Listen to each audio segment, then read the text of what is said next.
a boatload of Elvi. It is Elvis Presley night here at the ballpark tonight. The Tigers taking on the Baltimore Orioles that come all the way from Tennessee, apparently, to see the King.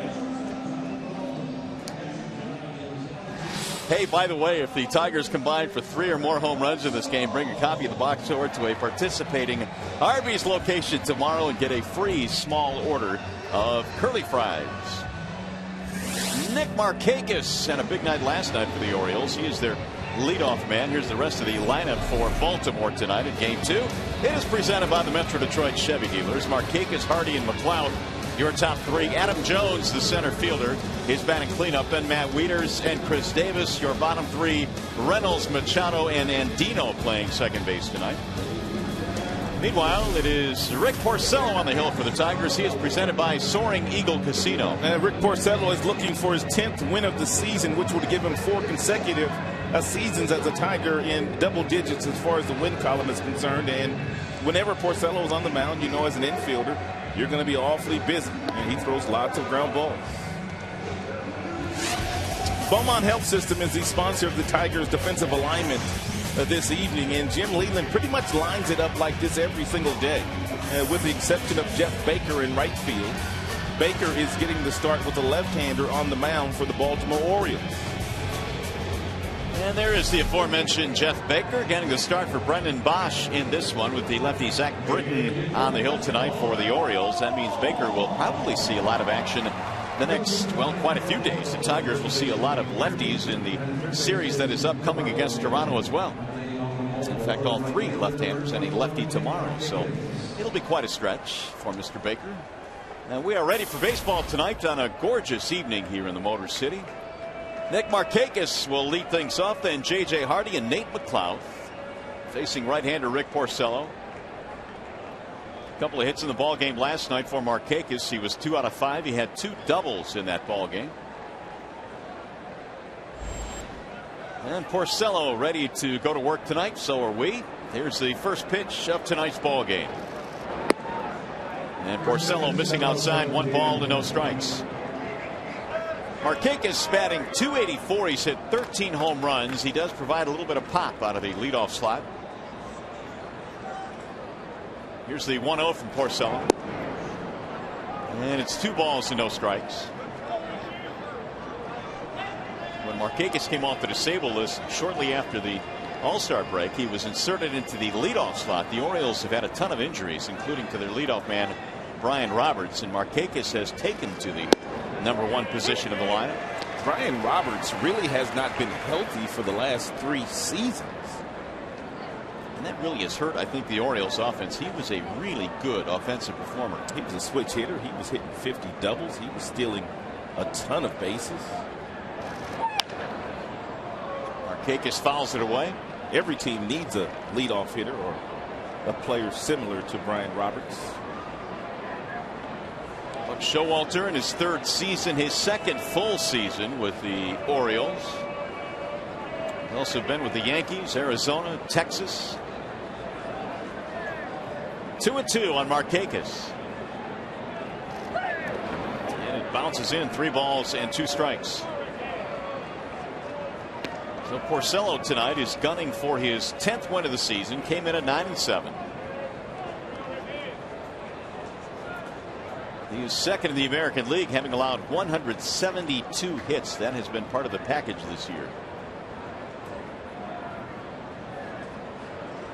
Here's the 3-2 coming home. And he walked him. So the leadoff man is on for the Orioles. That is something that Porcello does not do a whole lot of. And for the most part, Porcello does not issue free passes. So here is J.J. Hardy, who sacrificed in each of his first 2 at-bats last night. He ended up the night 1 for 3. Hardy is batting only .227, but he also has power. And Porcello delivers a strike. The one category that he does lead his club in is that is grounding into double plays. He has grounded into 14 of those. And Porcello averages 2 ground balls for every fly ball. He's done that since coming to the big leagues 4 years ago. So this could be a good match here. Yes, it could be. Here's the 0-1. Line drive caught at third base by Cabrera. Ball was hit hard. 1 out. Miggy didn't have to move.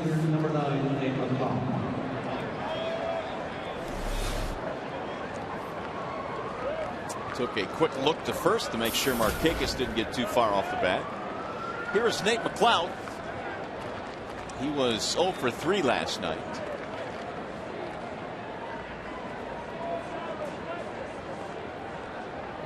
And McLeod earlier this year was let go by the Pirates. He was signed to a minor league deal by the Orioles, and now here he is hitting third in a big league lineup. He's had some success at the major league level, mostly with Pittsburgh. The Muskegon native. Here's the 0-1. Swing and a miss. 0-2 on McLeod. Good changeup there by Porcello. Jeff Jones said he'd love to see Porcello incorporate more off-speed pitches early in this game, whether it be that changeup that you just saw, or his curveball, or his slider. That was a dandy. And it's put him ahead 0-2. Needs to make a pitch here to McLeod, and he does not need to get a whole lot of plate with this 0-2 pitch.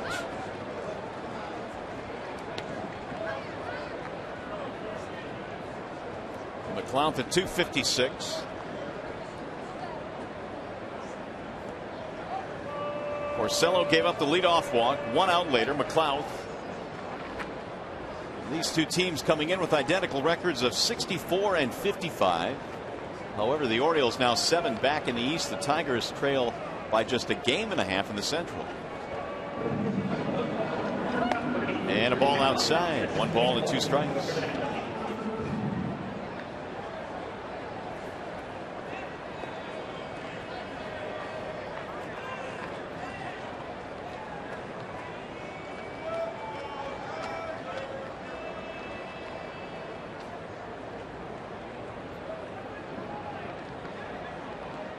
There's Markakis stretching his lead at first. Not much of a base stealer. Has only 1 swipe this year. So that's one part of his game that is not conducive to the leadoff man. That's something that the Baltimore Orioles don't do a whole lot of as a team. Only 38 steals this year as a club, which is last in the American League. Down goes McLeod. First strikeout of the ball game for Rick. Good breaking ball here. And by Porcello. Located beautifully down and into McLeod. So we saw a real good changeup in this pitch sequence to McLeod, and also a good breaking ball as well in that same sequence to Nate. If Porcello continues to work in that area, he's going to have a very good day. Here's Adam Jones batting .293. He was held hitless in last night's opener. 0 for 4 for the Orioles cleanup man. And he takes strike 1. Up with the right hand goes Jeff Kellogg. It's been a solid year for Jones. 24 home runs. He's knocked in 61. Made his second All-Star team this year. Wave and a miss, and it's 0-2.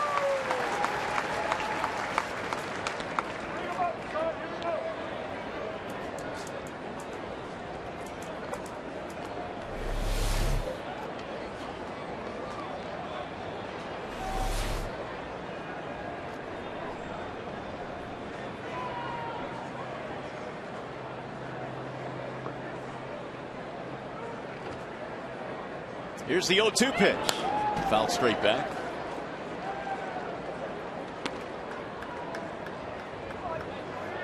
Jones earlier this year, back in May as a matter of fact, signed a 6-year extension, so he'll be with the Orioles for quite a while. And in fact signed the richest contract for an Oriole. Trying to pick up the runner at first. Markakis just underway here at the ballpark. And there goes the runner. A swing and a miss. Jones goes down, and another strikeout for Rick. He fans 2 in the first. We go to the bottom half.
here at Comerica Park, and here is the Tigers starting lineup presented tonight by Big Boy, and it features Austin Jackson in center field, followed by Omar Infante and Miguel Cabrera. Prince Fielder at first base. Johnny Peralta batting fifth tonight. Then Delman Young. Alex Avila in the month of August. 341. Baker and Dirks will round out the Tigers starting 9 here tonight. Zach Britton is the starting pitcher for the Orioles, and he's presented by Bill Fox Chevrolet of Rochester. Britton had some injuries earlier this year and has made now just 5 starts. This will be his 6th start here tonight against Detroit. Last year he led their club with 11 wins, so he's got good stuff, but obviously not showing up in his numbers so far this year. A shoulder impingement was the issue that he had earlier this season. Oh, the old shoulder impingement. Sounds like you know it well. Here's Austin Jackson to start things off. Jackson looks at a ball outside, 1-0. AJ, then Infante, and then Cabrera. Britton is 24 years old. He's out of California, Panorama City to be exact. 2-0 the count. Already real nice count for AJ to hit in. 2-0. He's going to get a fastball. The 2-0 is hit toward right field, slicing. On the move is Markakis. He looks up on this one, and that ball is foul. Oh, just foul. It was almost a home run for Jackson. Into the corner it went.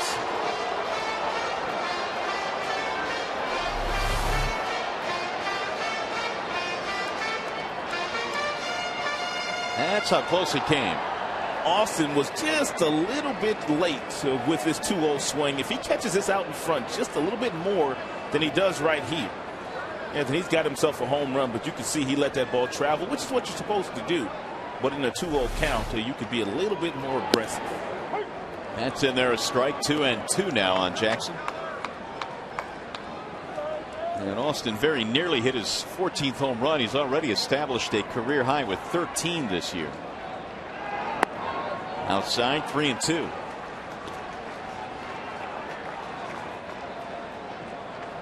Here's Infante waiting on deck. Tigers last night had just 5 hits the entire night. There's a chopper hit to short. J.J. Hardy has it on the backhand. And Jackson is out. Well, Buck Showalter will line up defensively just as he did last night, but he has Andino at second base in this ball game. McLeod in the outfield along with Jones and Markakis. Reynolds is at first. The sure-handed J.J. Hardy is at shortstop, and the rookie phenom Manny Machado. Boy, did he look good last night swinging the stick. He looks like he's got a real bright future. Well, they feel he does, and they feel at the tender age of 20 he can help them right now in a pennant stretch. Here's Infante. Omar looks at a strike. Speaking of helping in a pennant chase, that's exactly what Omar Infante has provided since he came to the Tigers from the Miami Marlins in that deal at the trade deadline.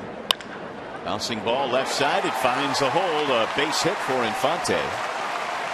The Tigers have their first hit of the night. Single for Omar. Well, how good has Omar been? Let's check out the Mazda scouting report on Infante. Since the trade in 22 games, he's hitting nearly 300. You see the extra base hits and the RBIs, and compared to what the Tigers were getting in the first 96 games out of their second baseman, you can see the production has bounced severely. They were only hitting .201 combined the prior second baseman until Infante got here. Yeah, a really low number that has really been helped out by Omar. Here's Cabrera. That's in there, strike 1 on Miguel. If you think about it, it's a really good move by Dave Dabrowski, the president, CEO, and the general manager, to acquire Infante, his second stint in a Tigers uniform. He's right in the prime of his career. He could play another 4 or 5 years easy and be very productive. There's a line drive to right. Markakis on the run. Reaches, can't get it. Infante had to stop. Now he'll round the bag at second and get to third. It's a single off the wall for Miguel Cabrera. Speaking of productive, the beat just goes on and on and on for the best hitter in baseball. He doesn't try to pull fastballs. That ball's down and away from him, and you can see visibly by the swing that he took simply trying to hit the ball in that direction. Omar Infante wasn't quite sure what to do, which is the right thing. You don't want to get doubled off if that ball is caught by Markakis, because Markakis has a good arm. So you just kind of shuffle over to third base and you let Prince do what he does best. Meanwhile, Miguel in his last 6, including that at bat, is 11 for 21. A couple of homers in that stretch. Now we'll see if the Prince can get the Tigers on the board. Ball 1 to Prince. Well, he had a huge night last night. 2 out of 3, couple of long home runs, and he knocked in 4. We're talking about how the Tigers had just 5 hits the entire night last night, but 3 of them were home runs, which propelled them to the victory.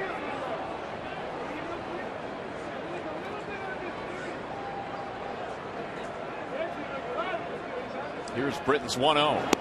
That's outside, 2-0.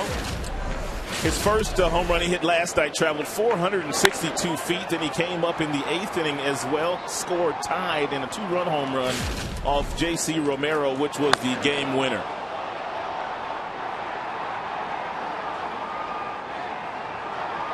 Q likes it. And so did the rest of the Tigers last night. Here's the 2-0. Way high. 3 balls, no strikes. So Britton has fallen behind Fielder. Do not know what Prince will do here. 3 balls and no strikes, but he has demonstrated to us in the 4 months he's been in the Tigers uniform, he really does not like to swing in this count. He and Miguel Cabrera, a couple of 3-4 hitters that for whatever reason often don't swing in this particular situation. And he'll take ball 4. That's going to load the bases with only 1 out. Hey, by the way, this game tonight is available in high definition on Fox Sports Detroit HD. It's sponsored by our good friends Xfinity from Comcast. And so, an early scoring opportunity now. Britton has painted himself a new corner. 2 singles and a walk. And tonight, batting in the 5 slot is Johnny Peralta. 0 for 3 last night, batting .261 this year.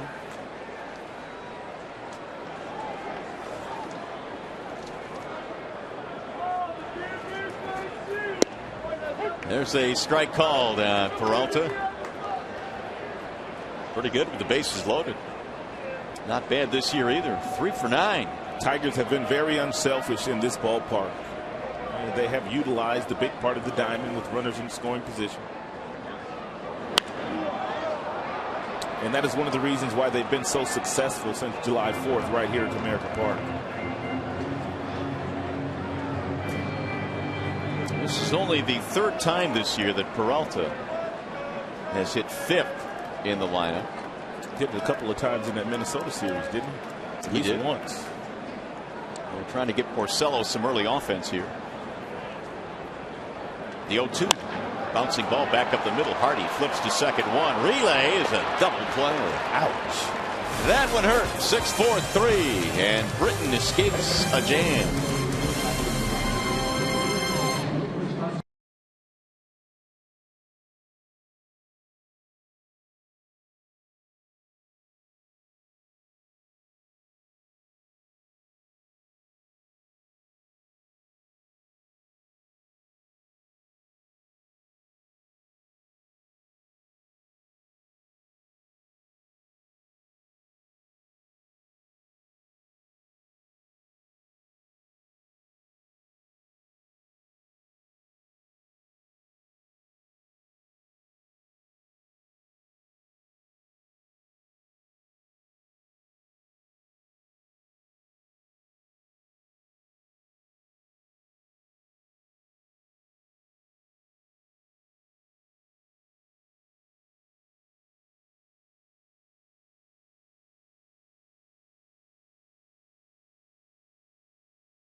Detroit is brought to you by Comerica Bank. Strength and stability since 1849.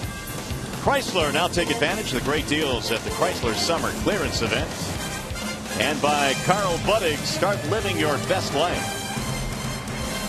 Hey, the Dream Cruise in effect here in the Motor City. The 18th annual Dream Cruise up and down Woodward Avenue. Now that looks like a lot of fun right there. I've never taken part of the Dream Cruise, but it does look like a whole lot of fun for those that have those fancy cars. They look like they're having some fun across the street, too. Tell me a little bit about that Kenny Chesney cat. You know anything about him? I know zero about Kenny Chesney. Country, that's all I know. He is packing them in over there at Ford Field tonight. He is indeed. You don't know nothing about him? No. I'm not a big country music fan. I know who Kenny Chesney is. I just can't tell you anything about it. Of course, it's Elvis night here. And we all know about Elvis. Check out those glasses on the right.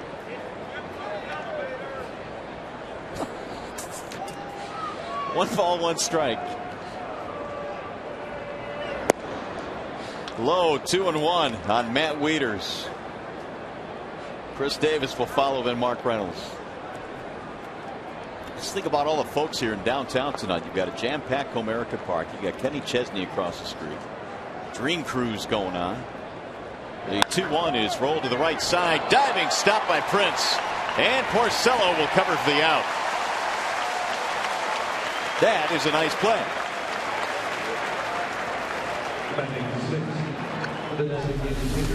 Prince made a real nice defensive play in last night's game to get out at home plate of Markakis, trying to score in a first to third situation. This time, a couple of steps and a dive, and he gives the ball to Porcello in a timely manner before Porcello gets to the bag.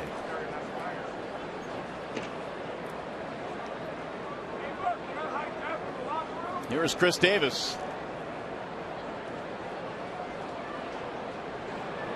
Davis loops one toward left. It is slicing and landing foul. Knew Prince was a really good player when he was in Milwaukee. And as we get a look at last night's play, this was a situation where there was first and third and there was one out and it was early in the game.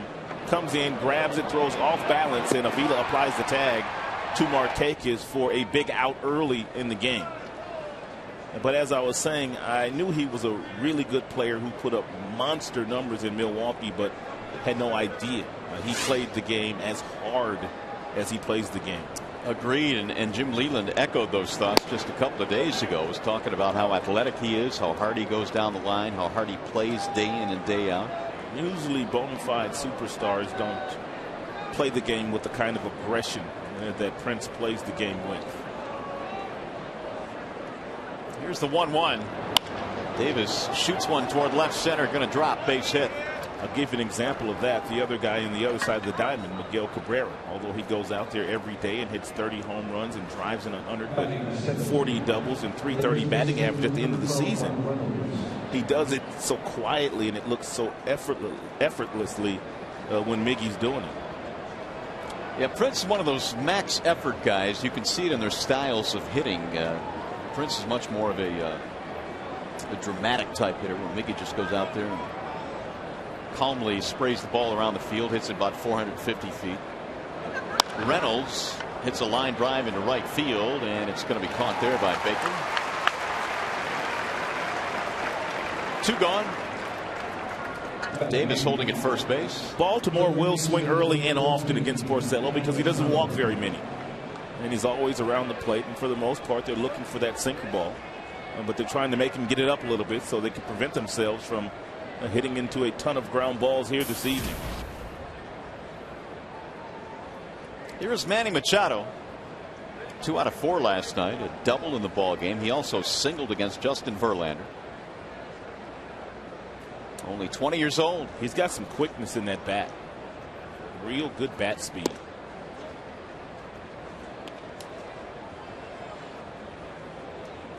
Machado was drafted out of high school, was a, as you could imagine, outstanding high school player. His senior year, he hit .628 and knocked in 68 runs in just 29 games.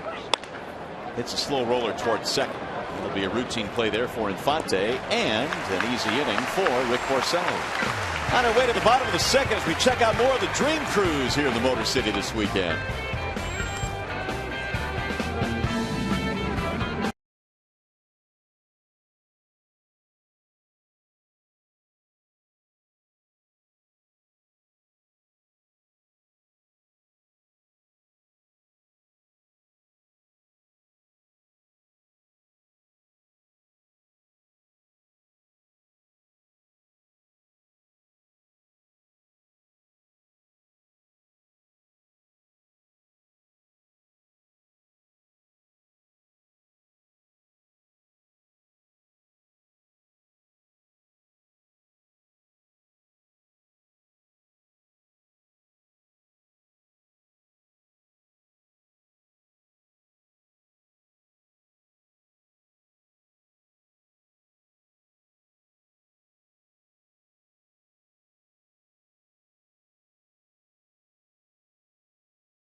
Rod, as you can see, we're checking out the strength of schedule for the games that remain. The Tigers' opponents have a .482 winning percentage, which is the lowest strength of schedule, so that's good news. Well, absolutely. That bodes well for the Detroit Tigers as long as they go out and handle their business. As you know, at this level, on any given day, any one of these teams can jump up and bite you. Delman Young is leading it off, then Alex Avila and Jeff Baker. And Delman lines one to right. There's a base hit.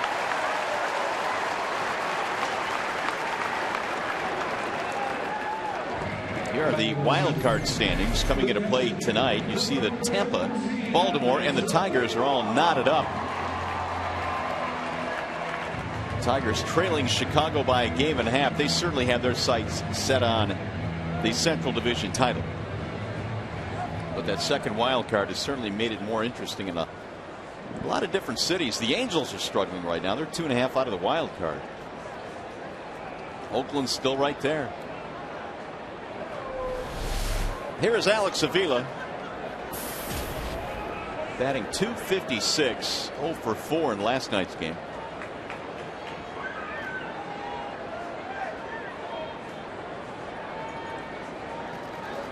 And Avila bends away from a breaking ball, strike one. Remember how you were telling us last night that Austin Jackson purchased a brand new vehicle? I do. Guess who has purchased one today as well? Who is that? Mr. Avila. Really? What kind did he get? A 1974 black Z28 Camaro that he saw at the Dream Cruise. And so he's a proud owner. I didn't know that Alex was so into cars, and he said even at a young age he loved to build and model cars. That was always kind of a fascination for him. So he's got himself a new Z28 Camaro. I think that's sort of a dream for a lot of men out there to somehow put themselves in a position financially where they could have one of those toys.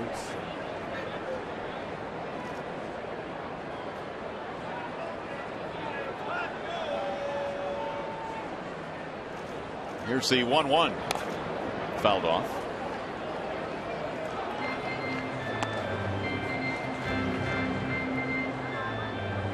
Leadoff single here by Delman Young in the second. The Tigers had a golden opportunity in the first. They loaded the bases with one out, but Britton got the double play ball from Johnny Peralta.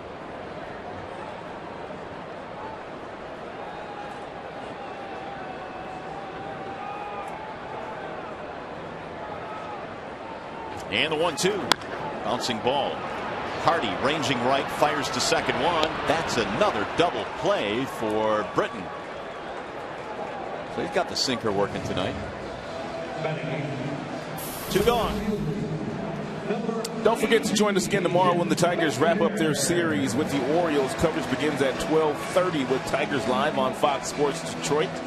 That's Tigers baseball tomorrow at 12:30 right here on Fox Sports Detroit. Doug Fister will be on the mound tomorrow. Boy, has he been sensational since the second half of the season began. Yeah, looking forward to seeing him pitch tomorrow. Jeff Baker stands in. Baker is batting in the 8th slot. Was hitting .269 over in the National League prior to the deal that sent him here to Detroit. He's batting .182 with the Tigers. He sends a high fly ball to left. Nate McLouth is under it. Still waiting. Oh, and he dropped it. Oh, my goodness. A routine fly ball in and then out of the glove, and that look says it all. That's been an issue this year for Baltimore as a team. They have now committed 93 errors. 93 of them. How does that happen? Well, he's human. I mean, that's really the best way to describe it.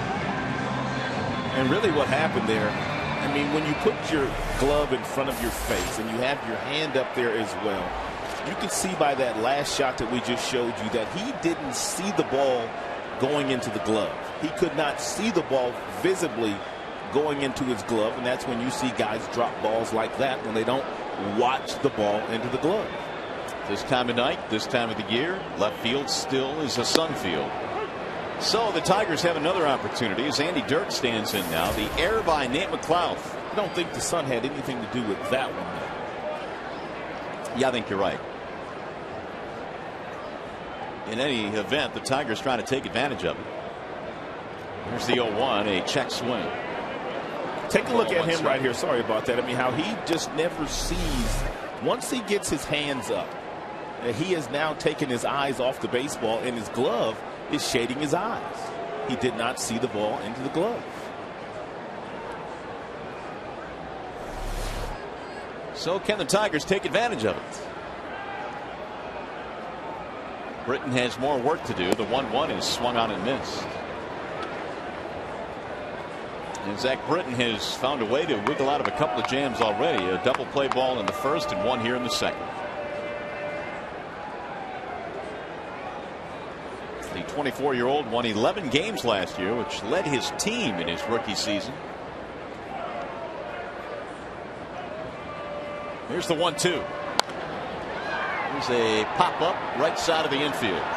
And Dino will squeeze it for the out. So nothing comes to the air, and you're watching Tigers baseball tonight, presented by BAL Tire.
On Fox Sports Detroit is brought to you by Arby's. Play Arby's new Snap and Rock promotion. Snap a picture of your cup, send and win.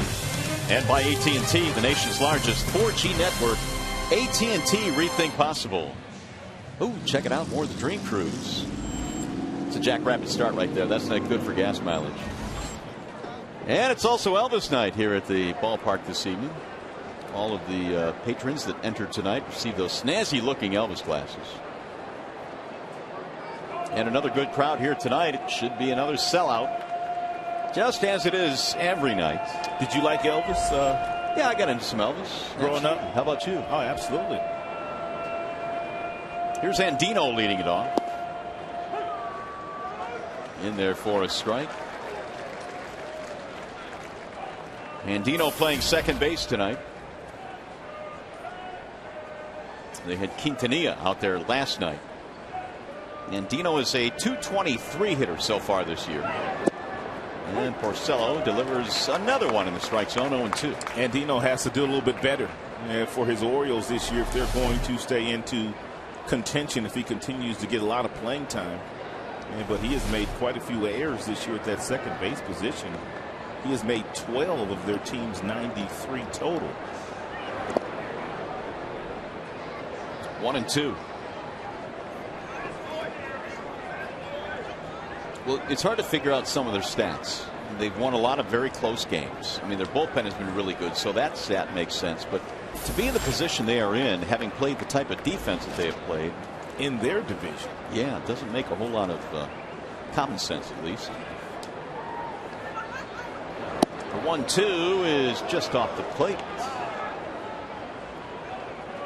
2-2 on Andino. Markakis and then Hardy will follow here in the Top of the third.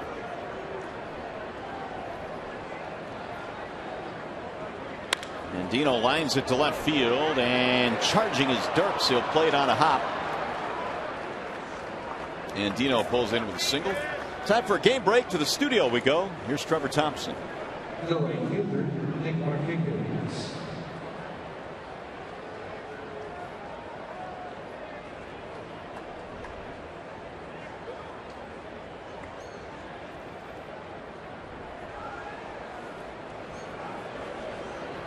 Trev, thanks. Here it is still scoreless, so we'll keep our eyes on that game, hoping for a Royals win tonight. Tigers trying to get a little bit closer. They're a game and a half out. Ball one to Markakis.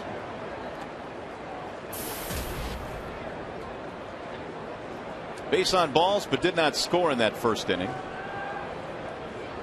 The Orioles tonight have had 3 base runners. They've had a couple of hits and a walk.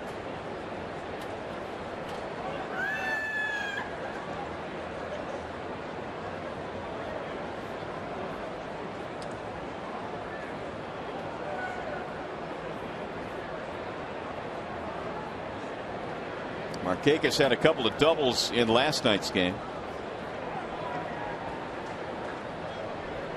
And he's gone 5 straight years now with at least 32 base hits.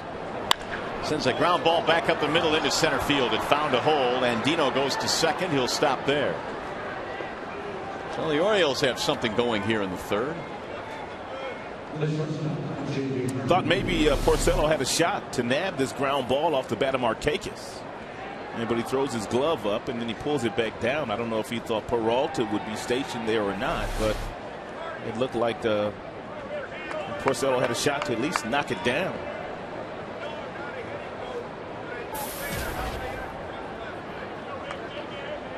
Third hit of the game for the Orioles. Well, J.J. Hardy has 5 sacrifice bunts on the season. 2 of those came in last night's game, but did not show sac bunt there on the first pitch strike from Porcello.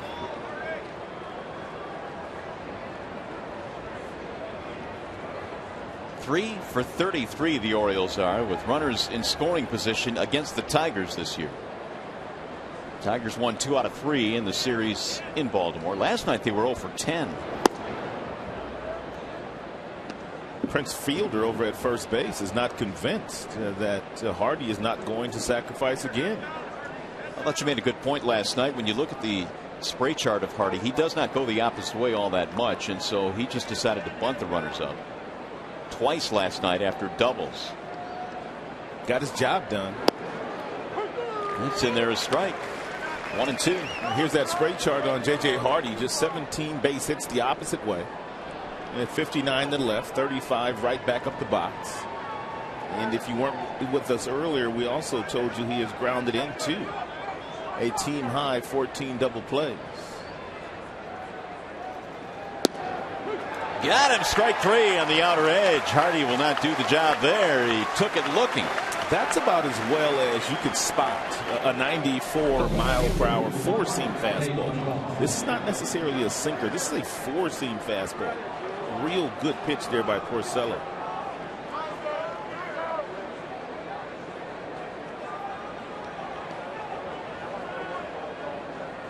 Well, that's a start. 1 away, and that'll bring up Nate McLeod, who struck out in the first inning. And it's in for strike 1 on McLeod.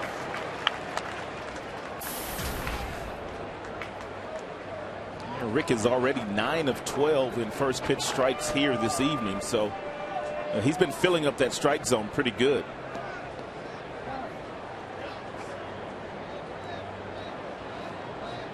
Beach ball loose out in right field. That's why Porcello had to step off. Time was called by the umpiring crew. 0-1 on McLeod.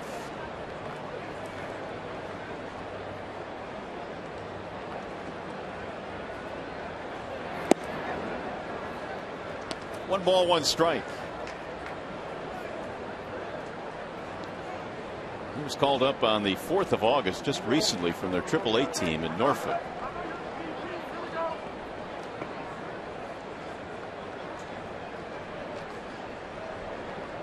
And a bluff to second, and Andino going nowhere. Andino led off the inning with a single. Markakis then singled him to second.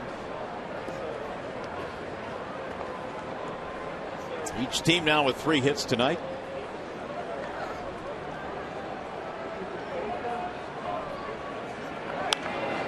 Popped up foul, back out of play. 1 ball and 2 strikes. McLaughlin had one really good year over in the National League. That was back in 2008. Really put himself on the map. He led the National League with 46 doubles. Made an all-star team.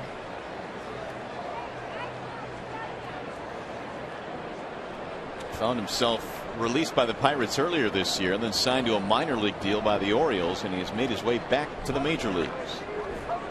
There goes the runner to third. Here comes a throw from Avila. The tag in time. They got him.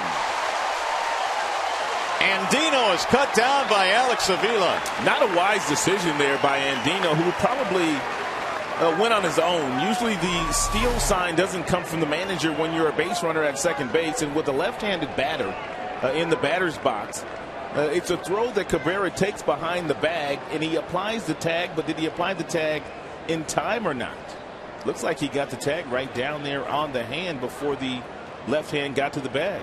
Oh, yeah, good call. Well, he's right there. His nose was right in it. Tim Timmons, did you see him? He was right in it. I mean, he was all in Cabrera's business. They weren't going to miss this one tonight after what happened last night at first base. 26% now for Avila. Just not a wise decision there. I thought initially he got in there, but that was a great replay and a good call by Tim Timmons. 2-2 with 2 outs now, and a bouncing ball right side. Infante ranging left, and the threat is over. No runs, couple of hits, 1 man left. On our way to the bottom of the 3rd.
You enjoy a cold one to look forward to Miller time later in tonight's game. It's brought to you by Miller Lite. Elvis night here at the ballpark as the Tigers take on the Orioles here in game 2 in this 3-game series. Finale coming up tomorrow afternoon. And the ball club enjoys another day off on Monday. Spectacular night here. Temperature in the low 70s to start this one this evening. Here is Austin Jackson to start things off. Jackson, Infante, and Cabrera in the 3rd, facing Zach Britton in the first pitch. Is in for a strike. AJ bounced out his first time up. Here's the 0-1. 1 ball, 1 strike. Britton a couple of years ago in 2010 was the Orioles minor league pitcher of the year, an award named after Jim Palmer, the former great Orioles right-hander. 2-1 the count. As we mentioned, Britton won 11 games last year, but he also lost 11. Led the team in wins in his rookie season. Here's the 2-1. Driven toward left center field. Going to get down. Base hit. Maybe more. Let's see. McLeod cuts it off. AJ on his way to second. He's in with a double.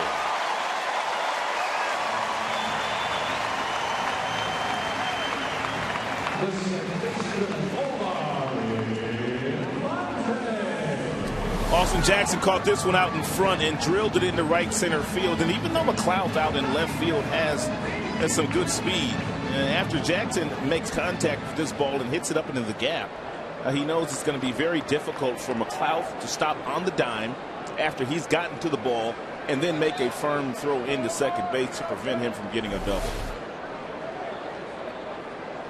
21st two-bagger of the year for Jackson, and now Infante will stand in. And he is showing bunt. Ball one. It's the fourth hit of the game now for Detroit. Omar's average up to 305. He singled in the first.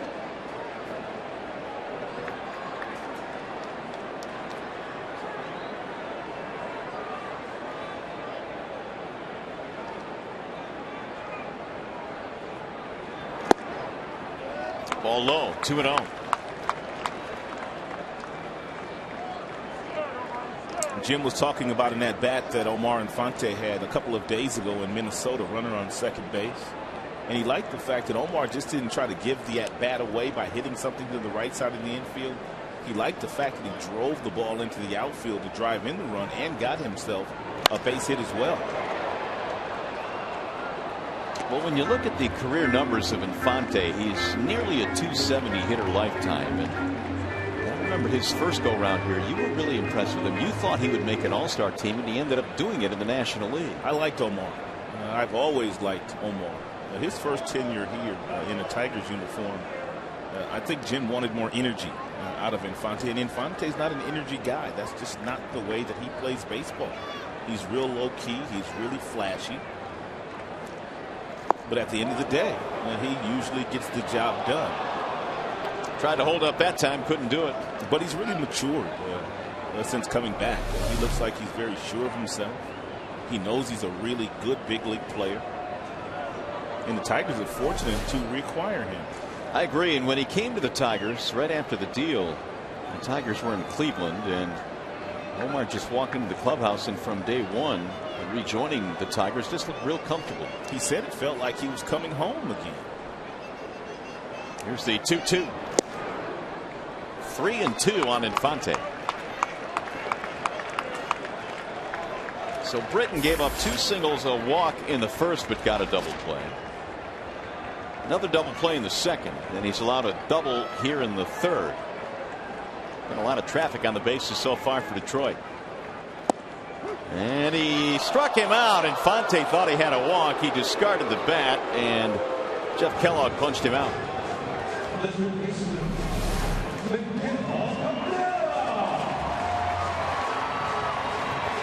Looked like Omar may have had a beef there as well on this last pitch.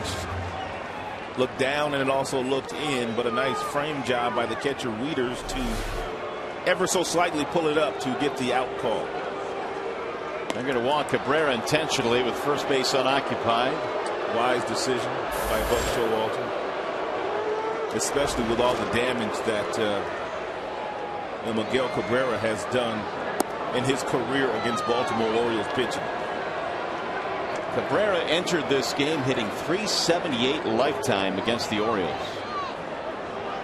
He had nothing to hurt that in the first inning by singling in his first at bat. So it'll bring up Prince Fielder after the intentional walk is complete. I was talking to Jim earlier this year, and this was way back in spring training, and was talking about the fact that a lot of teams, even though Prince Fielder is an all-star and a really good player, there are going to be a lot of teams that just won't mess with Miguel Cabrera. And Jim says, you know what, I welcome that, because Prince is a guy that drives in 100 runs every year. He said, bring it on. So Fielder will step in now with a chance. Fielder leads the intentional a league in intentional passes given with 16. Cabrera, that was his 11th. Meanwhile, Porcello hoping the Tigers can finally get to Britton here in the bottom of the third. Prince looks at ball one. Fielder walked in the first inning. The home run that Prince hit last night in the 8th inning came off of left-hander. J.C. Romero, the 2-run home run to right field.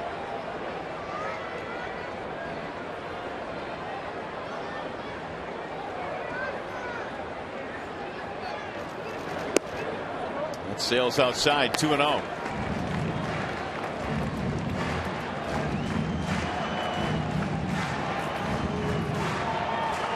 Fielder had 4 RBIs in last night's game, which now gives him 88 for the season. His teammate Cabrera has 104. Now the 2-0. That's in there. 2-1 on Prince. And we just told you about this home run last night. That was off Romero.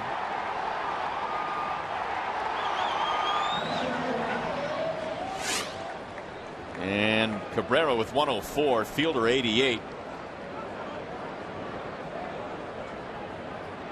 Here's the 2-1. 3-1 on Prince Fielder.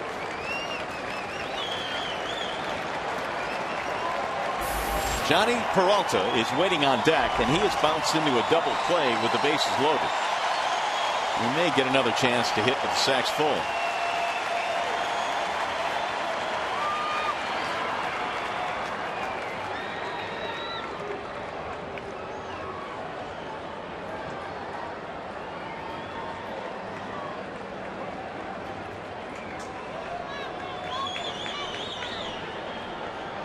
Three and one on Prince.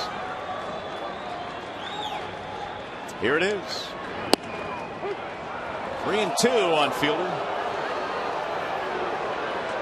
Britton came in the front door with that breaking ball, and if looks it could kill. And that look that Prince gave Jeff Kellogg out the corner of his eye was not a good one. It was not pleasant at all. No, it was not. 3-2.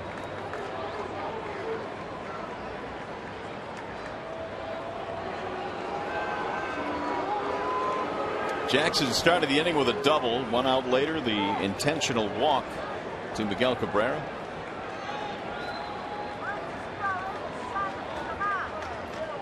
Jim wouldn't start the runners here, would he? You know, I was thinking about it. Let's see.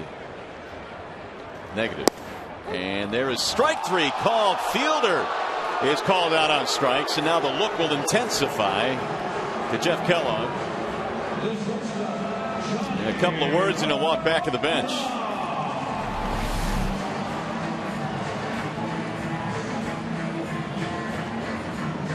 Pretty good pitch.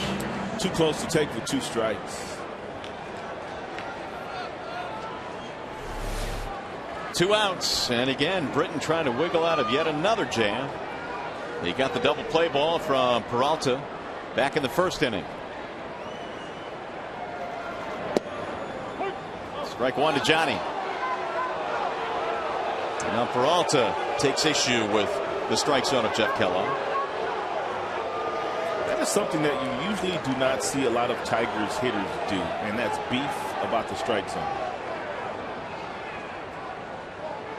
Well, the skipper's letting Kellogg know his displeasure. Well, he's backing up his players, which is what really good managers do. The 0-1. Make it 0-2 on Peralta.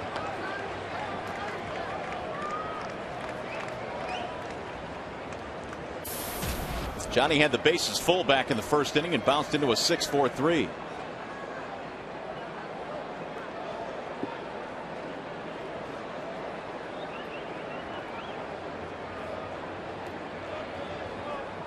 And the 0-2.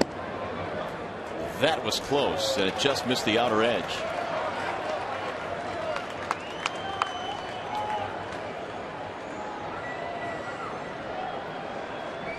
Britton up to 52 pitches, and his ratio has not been very good. Delman waiting on deck.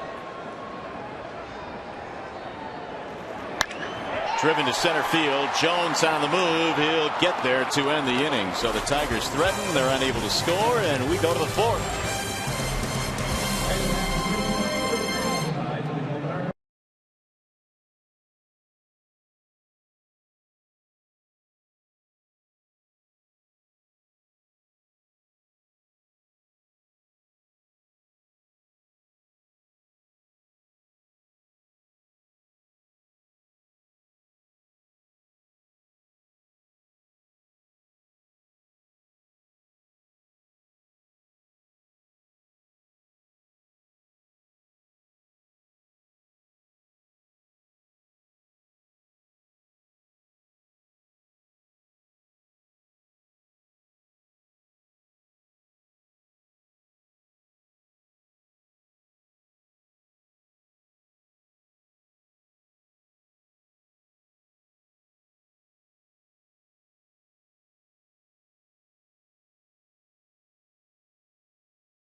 Here's proof of that pitch.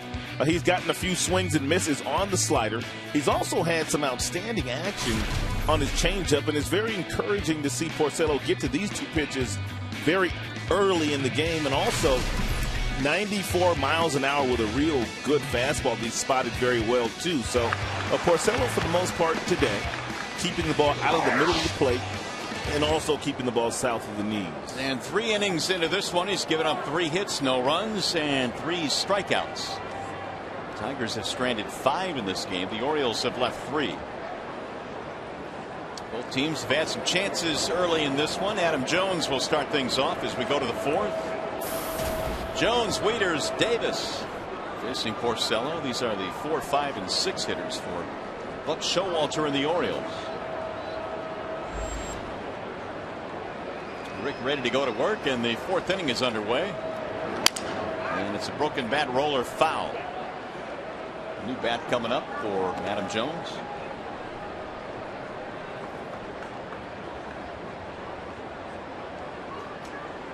We're talking about the contract extension that Jones got. It was a 6-year deal, which was the largest deal ever for an Oriole, a record Orioles contract. And only one other center fielder really is making more now than Jones, and that's Matt Kemp over in the National League. They have locked up their prize center fielder for a while. Here's the 0-1. 1 ball, 1 strike. Curtis Granderson also due a real nice pay raise when he's a free agent after next season. Here's the 1-1. Checked it. And he went. Up with the right hand is Vic Carapazza down at first base. And it's not going to be very long before Austin Jackson in center field cashes in if he continues to perform at the very high level that he has performed at this year. He's on his way. That's inside. 2-2. It's a premium position in baseball. Trout in L.A., Hamilton in Texas, Jackson, Jones. Some really good center fielders in Major League Baseball. Some real good athletes.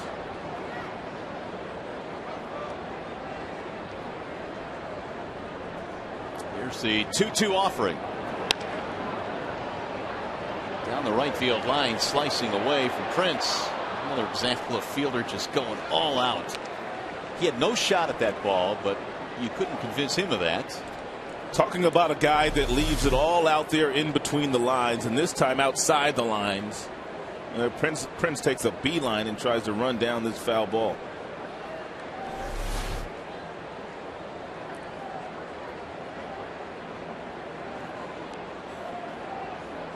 Two and two on Adam Jones.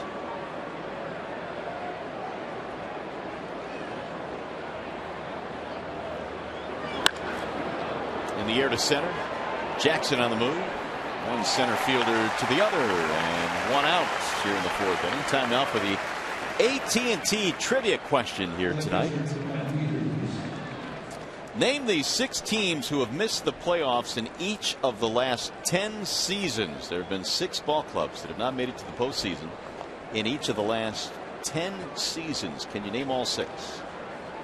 Try and get as many as you can. Here's Matt Wieters now with one out.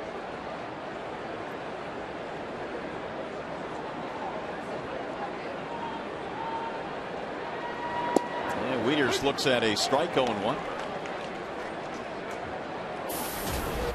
He bounced out back in the second, 0 for 1.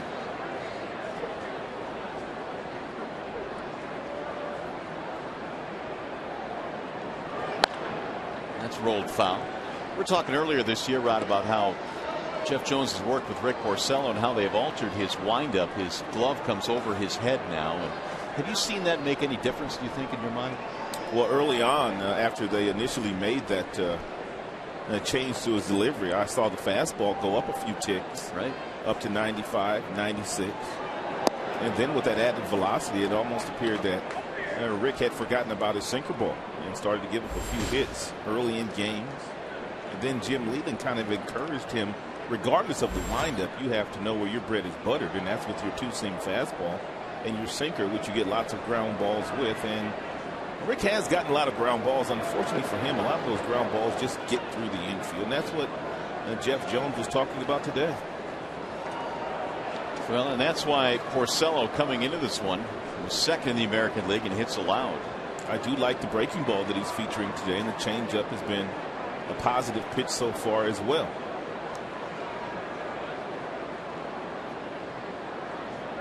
Here's the 2-2 pitch. He'll get back out of play.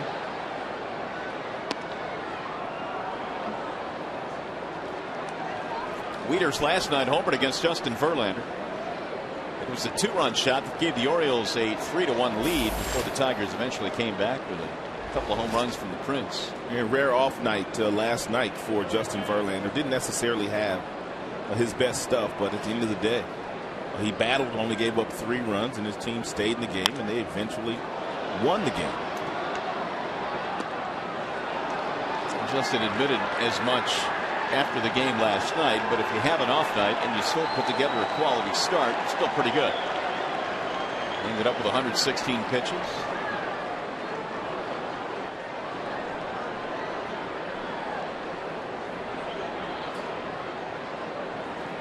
Here's the 2-2. Inside, 3-2. Meanwhile, did you see what happened to Jeff Weaver last night? He gave up 9 runs. Was that last night or 2 nights ago? That was last night. Last night. Chris Sale didn't have a good night either. And Chris Sale and, of course, Weaver. And they're in the conversation as far as the Cy Young Award is concerned in 2012, along with David Price in Tampa.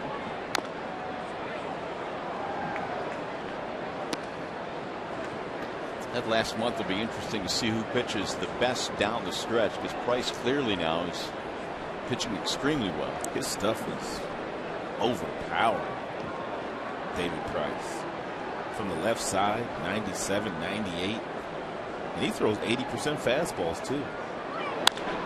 Stroke to center field on a line. Jackson will come on to make the basket catch. He gets such great jumps in center field, and it really doesn't matter whether he's going back or going east, going west, or coming in. It's a real nice shoestring grab here by one of the best center fielders in the business.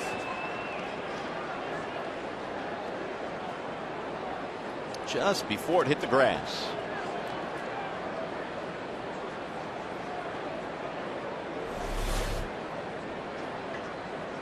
Austin still has not committed an error this year. Big swing there by Chris Davis. Davis had a single back in the second. His second hit in the series.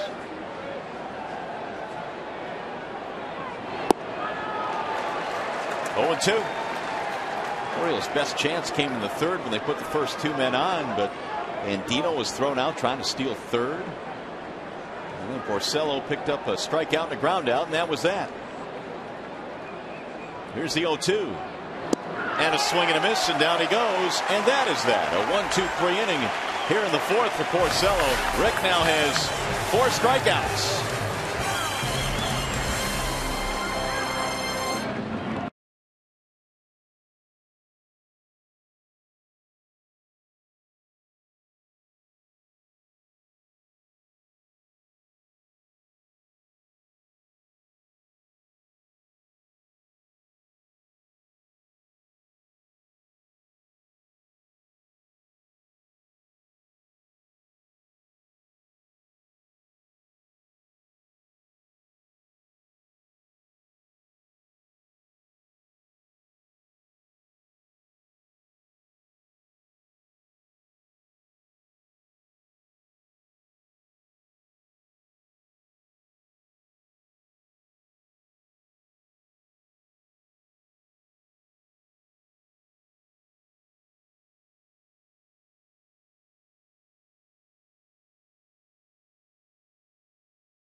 That's all right, but the hair is good, and so the bobbleheads always fun. I know a lot of people. Hey, guess what? Guess what, Shannon? I'm good luck. It's gone way out of here. Nothing slender about that. Apparently, Prince was excited about the bobblehead tonight too. And the first 10,000 fans will receive a Prince Fielder bobblehead. That will be against Toronto at 7:05 this coming Tuesday. Call 866-66-TIGER or visit tigers.com. That was a classic moment in last night's game. Shannon talking about the bobblehead promotion, and Prince hit one about 1.5 miles to right center field. Shannon said that she was good luck, and she tried to give that bobblehead that she had last night to Prince. And Prince told her, no, you keep it because it's good luck for you to have it. So we'll see what happens the remainder of the way as Shannon keeps that bobblehead. Superstition, a big part of baseball.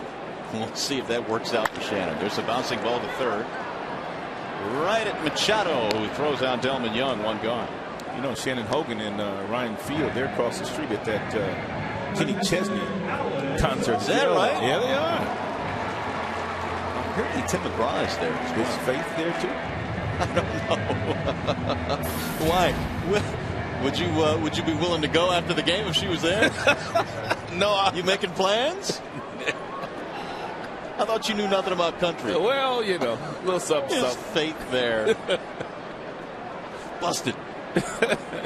Here's Avila. And a breaking ball is in for a strike. Avila knocked into one of the 2 double plays the Tigers have hit into tonight. Britton has given up no runs, 4 hits. The Orioles have no runs, 3 hits against Porcello. Swing and a miss.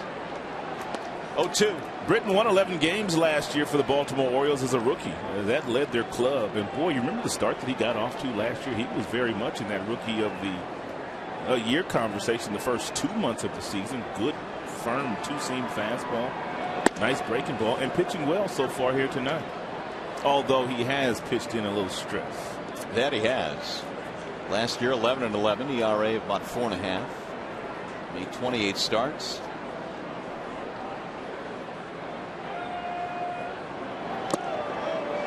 That is a foul tip into the glove for strike 3, and there are 2 gone. 3 strikeouts now for Britton, and we tell you you can vote for your Tigers McDonald's Player of the Game, presented by the Quarter Pounder with Cheese. Using your cell phone, text Tigers, then a space, then the player's uniform number to 37338. And if you'd like, you can vote online as well at foxsportsdetroit.com. Here is Jeff Baker.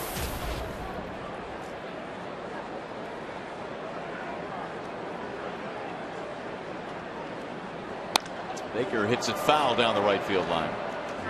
Over the last, 4, 5, 6 years, we kept hearing the names coming up through the Baltimore system, the pitching that they had, Jake Arrieta's and Zach Britton and Brian Mattis and Tillman. I mean, the names kept coming, but none of them really have stepped to the forefront and have become really good big league pitchers. They really have not, and that's one of the reasons why. There are a lot of people out there that say you can pretty much say you've got 10 prospects when they're down in the minor leagues, but usually you're lucky if 1 or maybe 2 of those prospects turn out to be as good as you thought they would be while they were performing in the minor leagues. No balls, 2 strikes on Baker, who reached on an error by McLouth his first time up. Checked it, don't believe he went, and he did not, said Vic Carapazza. 1-2 on Baker.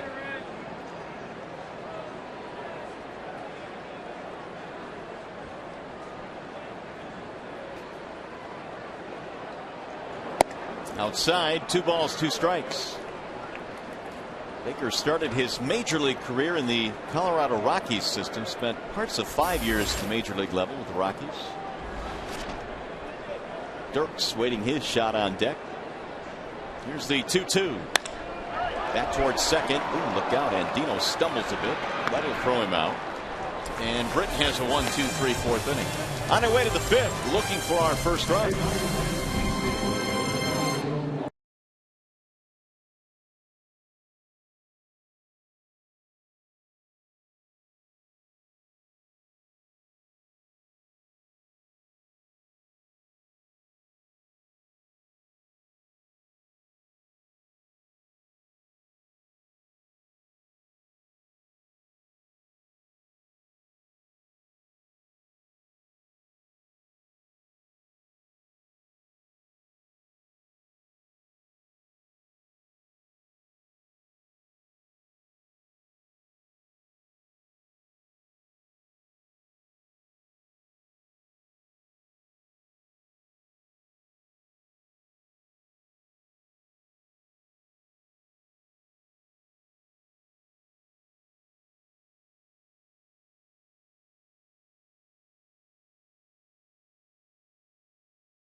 Brought to you by Bell Tire. Get the lowest tire price, period. Bell Tire. And by Toyota. Brought to you by your Greater Detroit Toyota dealer. And don't forget that this series with the Baltimore Orioles wraps up tomorrow afternoon. Coverage begins at 12:30 with Tigers Live on Fox Sports Detroit. That's Tigers baseball tomorrow at 12:30 right here on Fox Sports Detroit.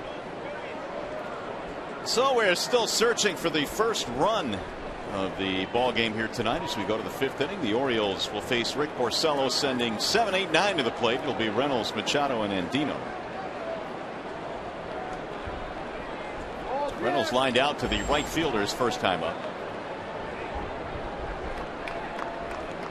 Porcello so far tonight has fanned 4 in this game. And he'll float the first pitch high. 1 ball, no strikes.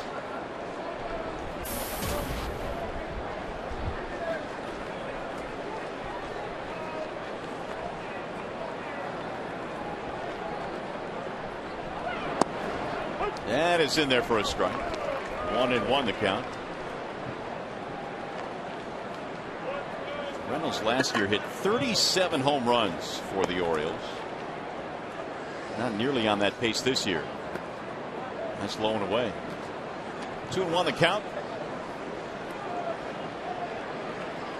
Reynolds thrown out of last night's game after arguing that reversed call at first base. He was ejected, so was Buck Showalter. Swing and a miss. 2-2. 32 homers in 2010, 37 last year. But the average has been low each of the last 3 years. Strikeout numbers high.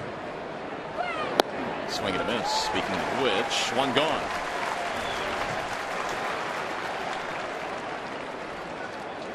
Time now for the Bernstein Advantage scouting report. Get the Bernstein Advantage. We go to bat for you. How about the Orioles this year? 132 roster moves this season, and they've used 50 different players. Well, it's one of the reasons why Buck Showalter is in the conversation as far as manager of the year, along with Bob Melvin of the Oakland Athletics, Robin Ventura of the Chicago White Sox. All three have done marvelous work with their respective clubs. And here's that list of what they've done. Buck Showalter and Bob Melvin, they've had multiple stops as big league managers. Robin Ventura, however, this is his first managing gig anywhere, minors or the majors, which is remarkable. Here's the 0-1. That's in for a strike. 0-2. If you had to pick from those three right now at this point in the season, who do you think you'd go? I'd probably go Buck Showalter. Would you really? I would. Yeah, in that division, I probably would go Buck Showalter. Well, he'd probably get some points for that. Let's roll towards short. Peralta will backhand it. And the throw is in time.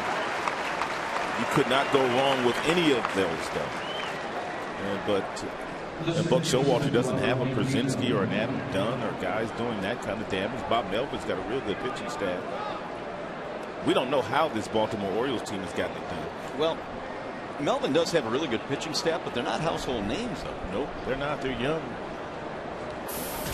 For the most part, very young. A couple of veterans sprinkled in between. Here's Andino.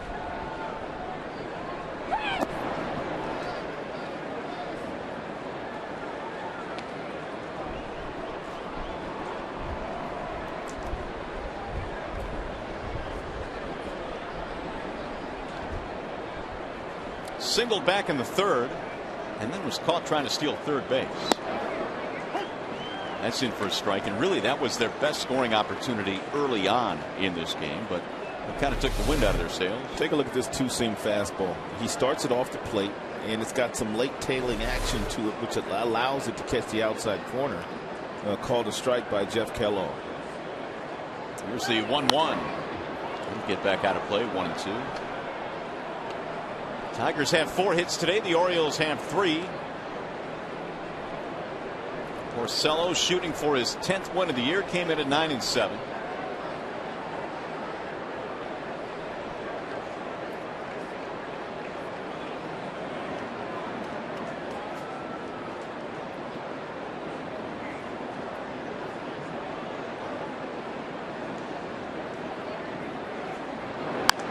Grounded foul, third base side. Look out. Back toward the Tiger dugout. That is something else that Porcello has started to do for about the last 5 starts, and that's his changeup. He's not afraid to throw his changeup to right-handed batters. As long as you get it down and in, it's a really good pitch against the right-handers. But he really just started doing that. And a bounce in. Avila goes down to scoop it. 2 balls, 2 strikes.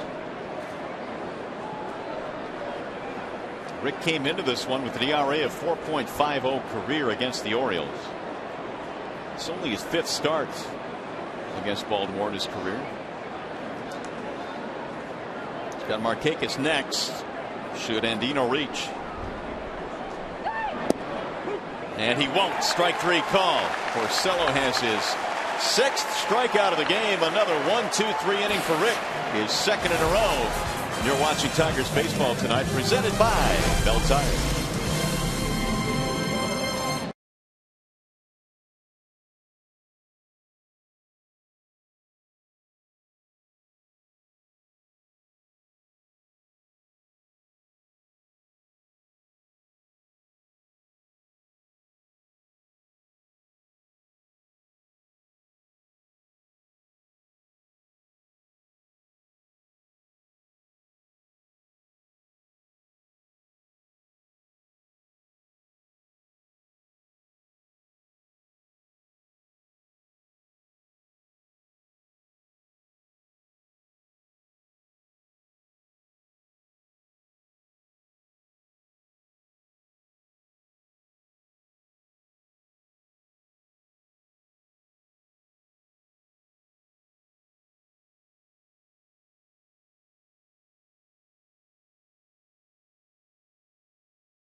Tonight, name the 6 teams who have missed the playoffs in each of the last 10 seasons. 6 of them. Can you name them? Nationals, Royals, Pirates, Blue Jays, Mariners, and these Orioles. Those are the 6. They are trying to get there this year, though. The Orioles hanging tough in terms of the wild card race. Here is Andy Dirks to lead it off in Detroit. And a strike called. Neither pitcher has really been able to break. They've both been able to bend a little bit, but neither offense able to push a run across. There's a strike call. And the count on Dirks 0-2. Jackson then Infante to follow. Andy apparently didn't like that last call. Popped up his first time 0-1. Slow roller. First base side, gonna have to hurry. Can't shovel it out of the glove. And Dirks is aboard.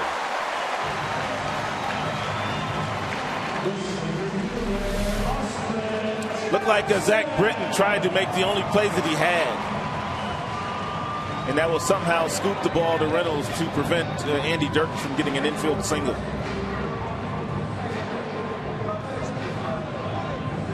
So the Tigers have the leadoff man on. Dirks with an infield hit. That'll be 5 Detroit hits in this game.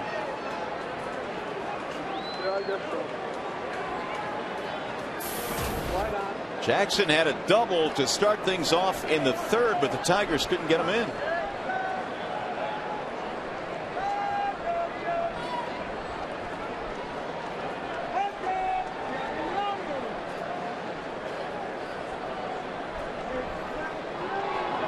Jackson takes ball 1 outside. Austin came in this month batting .242 for the month of August, and it's been the first time in the last 3 months that he hasn't hit 300 for a specific month. Been over 300 for the last 3, but August has cooled him a little bit. He skies this one in the air to right. Nick Markakis coming toward the line, has room. 1 out. That'll bring up Infante.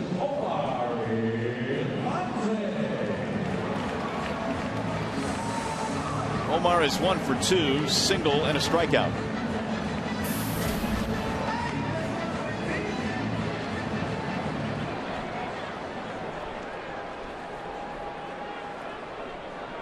Average 301.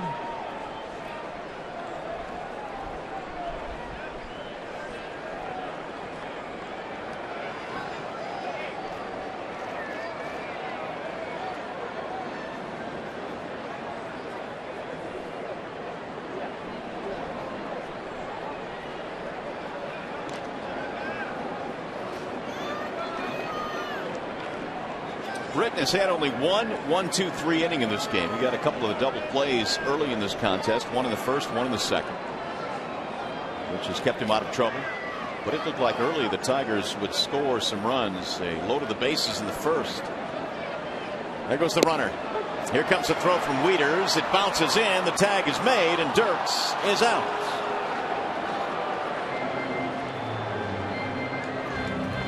Two gone.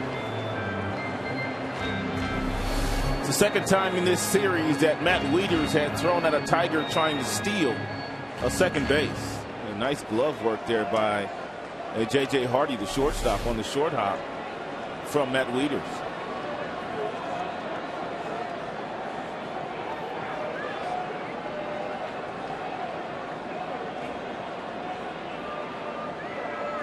And Infante looks at a ball outside, 1-1. So Omar now will try and get something started with 2 outs and give Cabrera a chance to hit here in the 5th.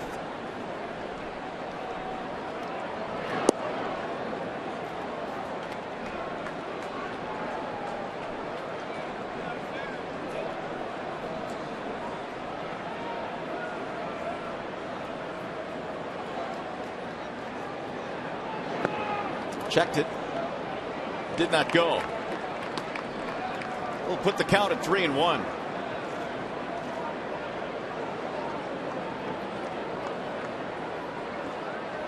Single and a strikeout for Omar Infante. Cabrera lurking in the on-deck circle. There's a ground ball to short. J.J. Hardy one step to his right. In time for the out, and that'll be it for the Tigers. So we go to the 6th inning here at Comerica. No score.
Jays on Wednesday at 7:05. The first 10,000 fans receive a Detroit Tigers 2012 All-Star poster. Call 866-66-TIGER or visit tigers.com.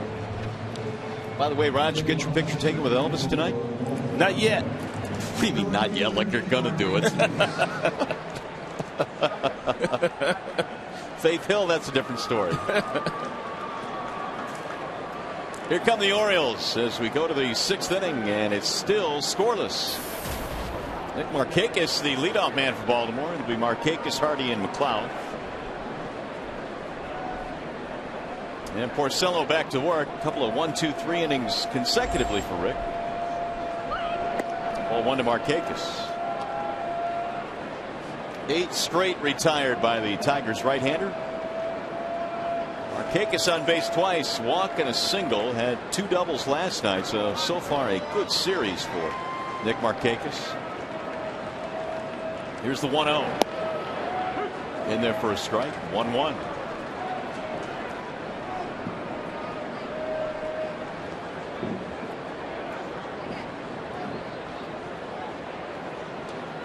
Porcello 77 pitches thrown.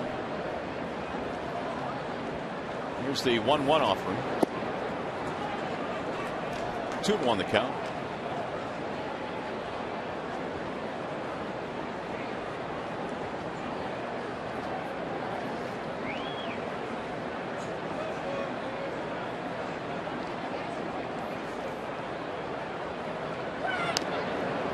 Fouled off and the count goes 2-2. And Avila got nailed again.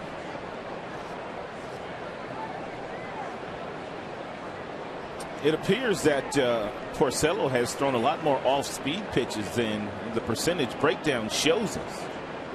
In the 79 total pitches he's already thrown, 40% have been off-speed pitches, and for the most part all of those off-speed pitches have been well located.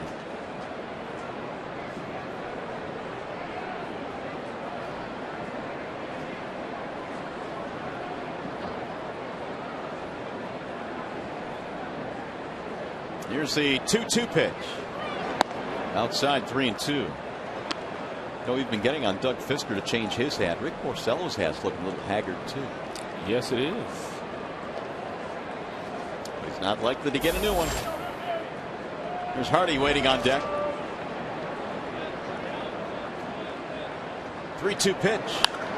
Fouled away. Markakis, winning a Gold Glove last year, became the 3rd Orioles outfielder in their history to win a Gold Glove. Adam Jones, Paul Blair, who won multiple Gold Gloves in his day. He must have had a great year defensively because the kid Frank Coor was tremendous for the for the Kansas City Royals last year in their outfield. Yeah, he was throwing a ton of guys out. There's a bouncer right back to the mound. Porcello will handle it. And Markakis is out while we have a chance. Game break time. Let's go to Trevor Thompson.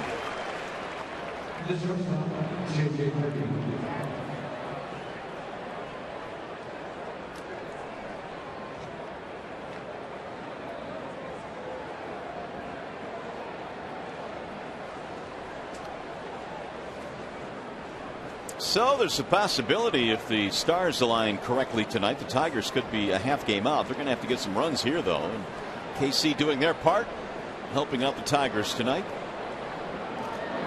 J.J. Hardy looks at a strike, 0-1. 0 for 2 tonight for Hardy.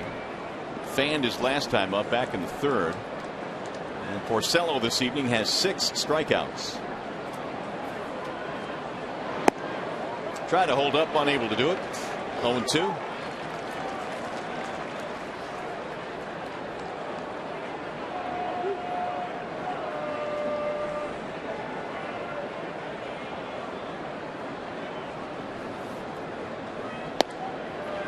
Rick right now is 1 off his season high for strikeouts.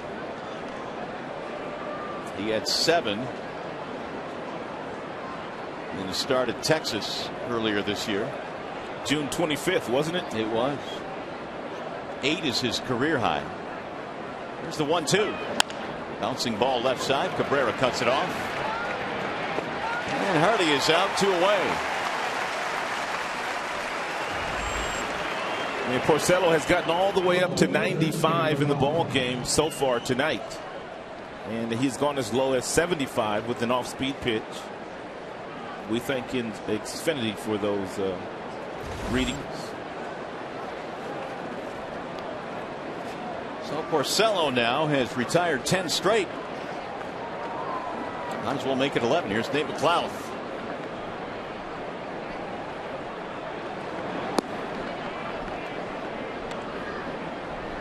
For 2, ground out, strikeout.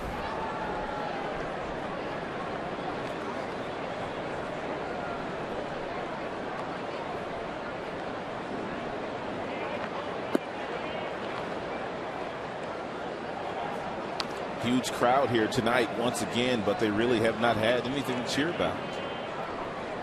Yeah, not a whole lot going on. Both teams have had some opportunities. Double plays have killed the Tigers' chances. Here's the 2-0. McLeod looks at a strike. Standing room everywhere they could stand. This place looks beautiful when it's full.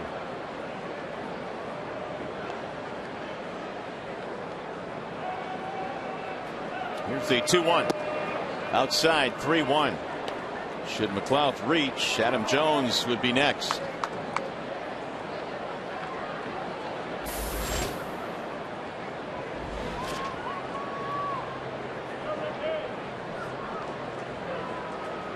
Third 3-ball count for Porcello in this game. The 3-1 is lifted in the air. Shallow center. Jackson on the charge. Makes the running catch. And Rick Porcello continues to roll along. 11 in a row retired. Oh my goodness.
On Sunday, August 26th at the Illich Charities One Team, One Community Gala at the Soundboard in the Motor City Casino Hotel. Enjoy food, music, and an exclusive silent auction.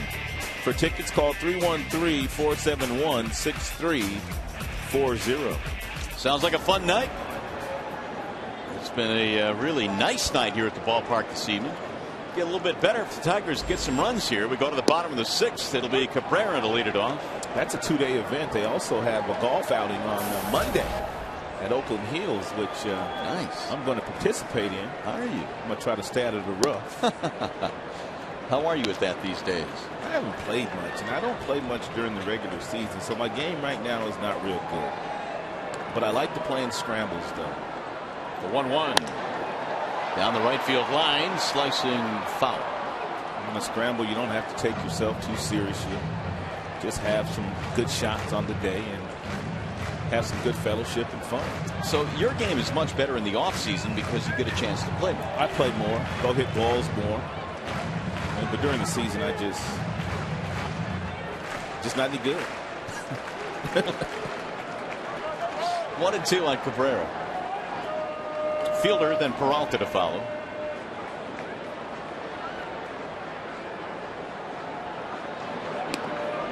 Missed it high. 2 balls, 2 strikes. Well, Britton pitching around some trouble in the first couple of innings. Double play ball in the first, 1 more in the second. Pitched around to a leadoff double in the third. He has found a way to keep the Tigers off the board so far. Ground ball back up the middle into center field. A base hit. Leadoff man on again.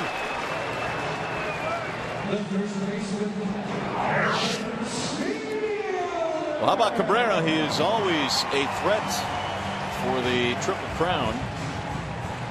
Right now he is second in average to Mike Trout. He is third in homers.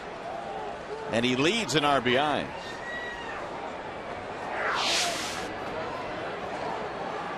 Who knows? A strong month of September, and he might have a shot.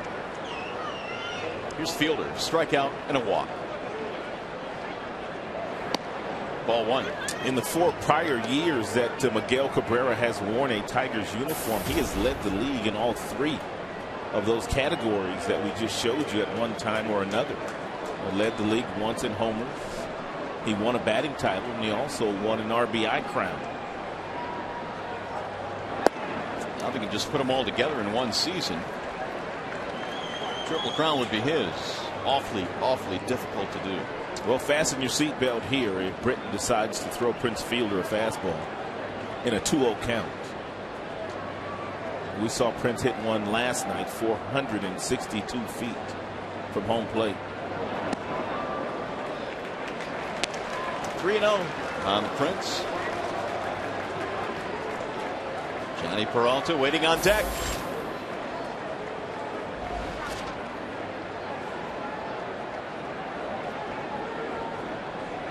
Kevin Rand apparently having a chat with Alex Avila. And there is ball 4. It is starting to look like certain teams will just take the luxury of pitching around Prince Fielder and Miguel Cabrera anytime they get a chance. Britton has only walked 3 in the game. He has walked Prince twice and Cabrera once. It was an intentional walk back in the 3rd inning.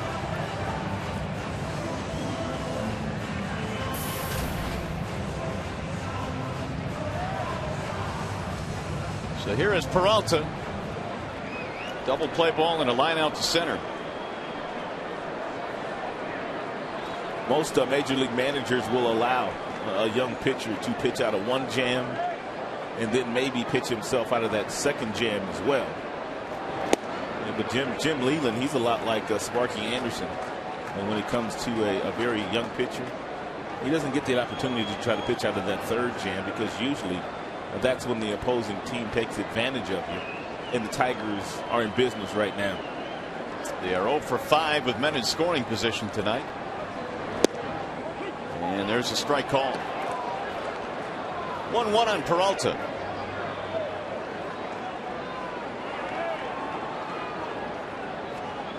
Johnny's been on base tonight with the bases full and with 2 men on. He's on or at the plate now with 2 more men on. So he's been at the dish with a lot of traffic out there.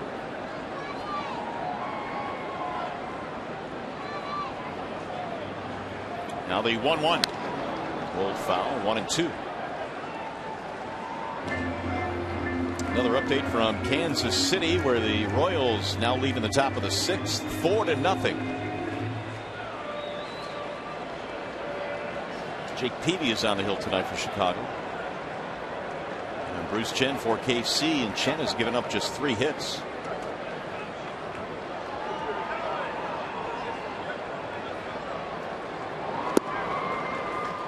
Two and 2 on Peralta.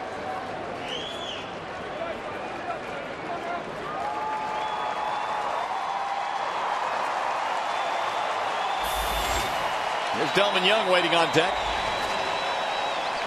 Single by Cabrera, walk to Fielder. Nobody out.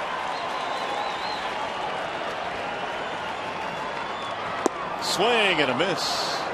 It's been a tough night for Johnny Peralta. He'll screen 2 more. 1 out.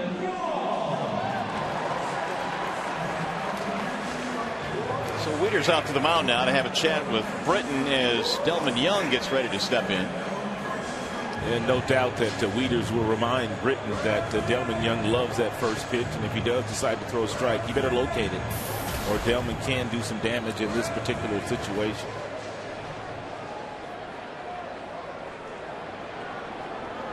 And a single back in the 2nd.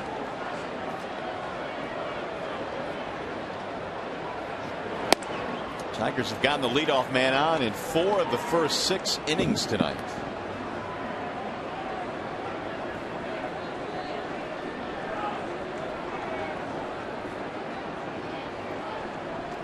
Here's the 1-0 to Young. Pounded foul. 1 ball, 1 strike.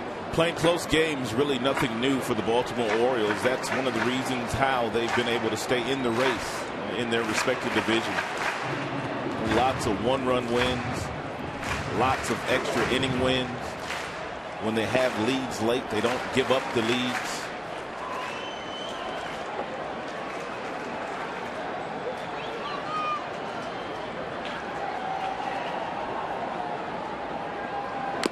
Swing and a miss. And it's 1-2 on Delman Young. Now here's in detail of what I just told you about their record in 1-run games, extra inning games. 16 wins this year, which is the most. Well, tied for second in the majors when they don't score very many runs.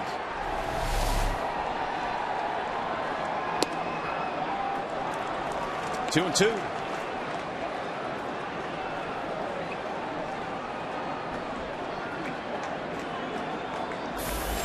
There's Avila waiting on deck.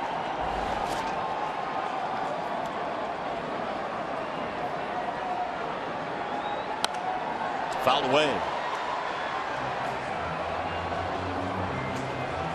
It's really pretty amazing the numbers they have put up in those tight games. 1-run decisions, 22-6. They've won 11 straight 1-run games. Rick Porcello just hoping to get some offense here at some point. And a bouncing ball back up the middle. Hardy will flip it to second, one relay. In time, a double play. What a nice turn and a wonderful feed by their very consistent shortstop, J.J. Hardy. 6, 4, 3.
That at MLB.com at bat 12 for your iPhone, iPad, Android, and Windows Mobile.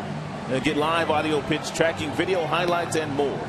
Text at bat to 31826 or visit Tigers.com for details.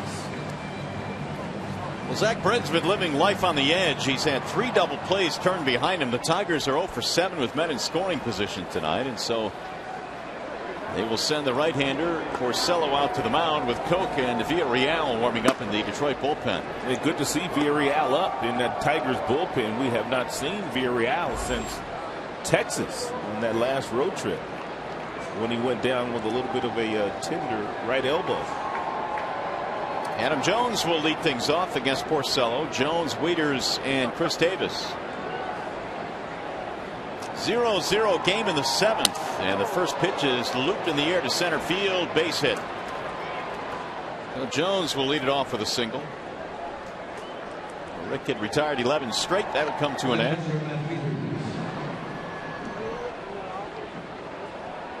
And that'll bring up Matt Wieters. Only the 4th hit tonight for Baltimore. We told you earlier that Baltimore does not steal a lot of bases.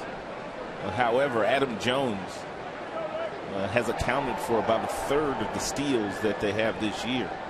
He has 11.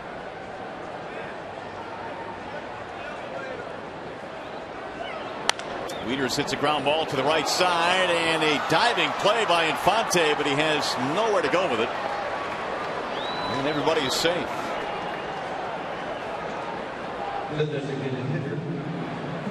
Two on, nobody out. Omar Infante showing some nice range here, and he gets up and looks towards second base initially, but I'm thinking if he gets up and looks to first base, he may have had a play there. Let's take a look here. If he gets up and if he gives the ball to Porcello, does Porcello beat Wieters there? It would have been close.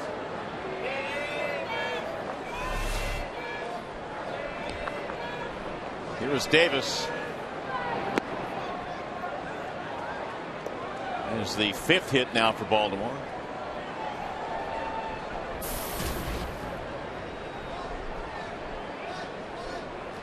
Single and a strikeout for Chris Davis. Jones and Wieters, the base runners.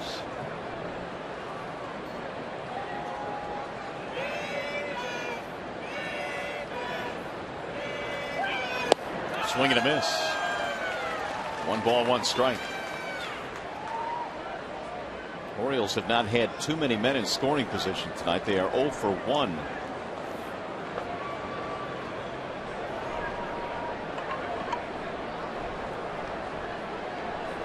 Porcello working against the bottom of the Orioles lineup here. Pickoff throw. And Jones got back in there.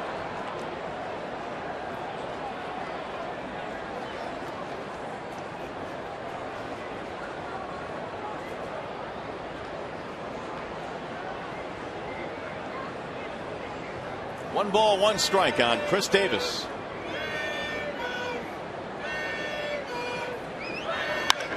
Lifted in the air toward left field. Dirk's on the run, back to the track, to the wall, and it's gone. An opposite field home run for Chris Davis, his 19th of the year, and the Orioles strike first.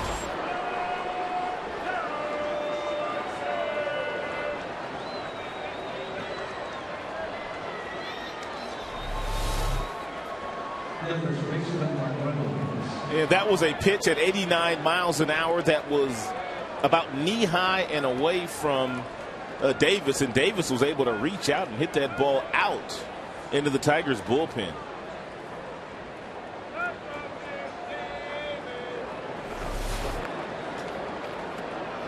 Davis gets his 19th, and he has 59 RBIs, 3-run shot. And a ground ball left side, deep in the hole. Peralta plants, throws off the mark. Safe at first. Reynolds. Lots of infield singles. He's given up already 2 in this inning. 1 to Wieters, and then that one right there to Mark Reynolds. And Leland's going to come out and make a pitching change. So Porcello, who came into this inning having retired 11 straight, will depart trailing 3-0. It is a wall side windows pitching change. To the bullpen go the Tigers, and we will step aside.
3-run homer from Chris Davis, signaling the end for Rick Porcello. And so Brian Villarreal comes out of the bullpen to face Manny Machado.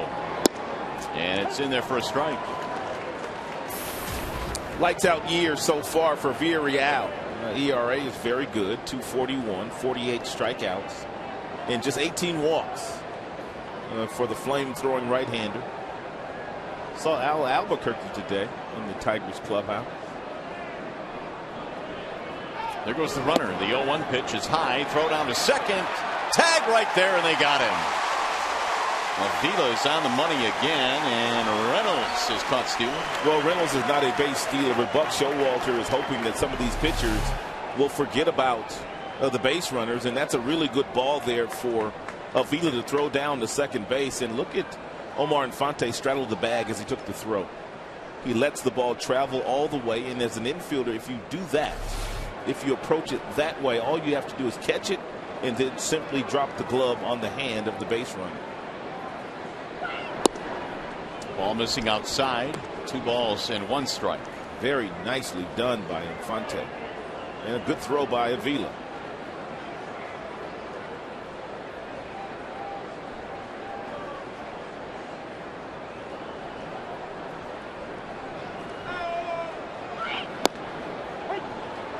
And take one more look at Infante and the footwork that he utilizes to make sure that he straddles the bag and he lets the ball travel all the way. So many times you see the middle infielders come up in front of second base, and then they take the throw, and then they have to reach back to try to tag the base runner, and that's when the base runner is able to slide in there safely a lot of times. Swing and a miss. And Villarreal carves up Machado. 2 outs. Here's Andino.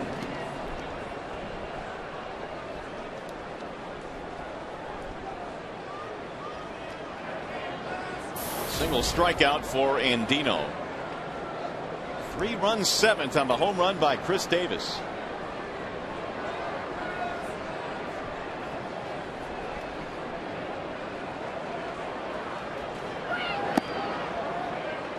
Ball 1 outside to Andino.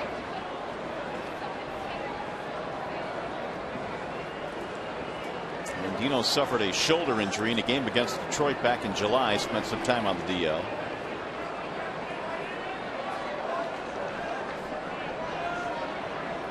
Here's the 1-0. Get back out of play. 1 ball, 1 strike.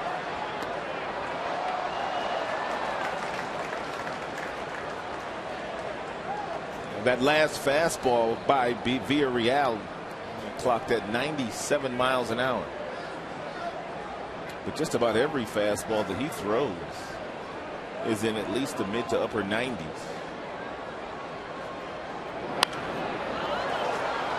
Well, in that last game he pitched in Texas, before he reported that he had a little weakness in the elbow and they had him rest for a few days, his velocity on a couple of those pitches was around 94, 93.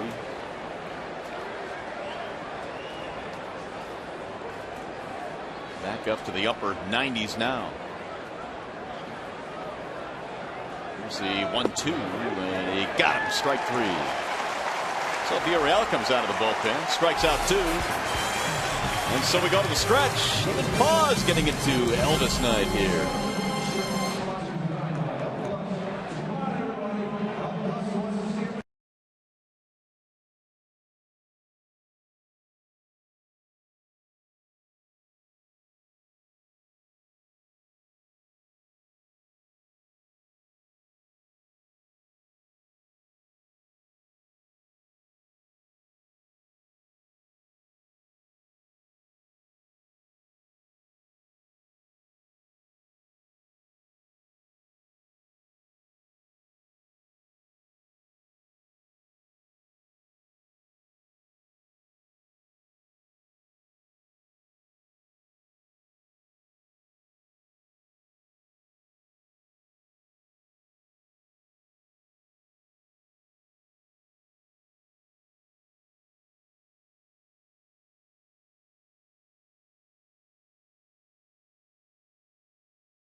The bottom of the 7th inning. Time now for tonight's Ace Hardware Scott's fan poll question of the game. Which of these 4 players will be the most important to the Tigers down the stretch? Is it A, Rick Porcello, B, Brennan Bosch, C, Delman Young, or D, Alex Avila? I'm going to go E. All of the above. And I'm going to add Ben Wall into that. And I'm going to add Valverde into that. You can't change the rules. And I'm going to add Coke into that. And I'm going to add Sanchez into that too. What? By the way, to enter your vote, text ACE followed by the space and then the letter answer A, B, C, or D, and that's it. That's it. 37338. Oh, man. Well, Tigers need to get it going here. They're down by 3 as Avila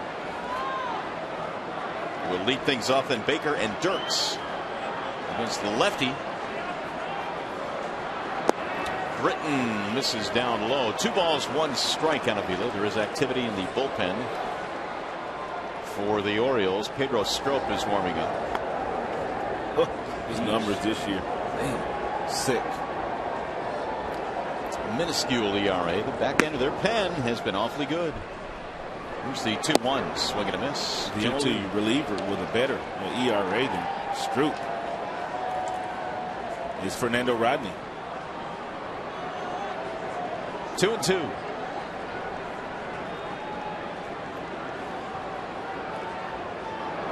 Swing and a miss, and Avila is out.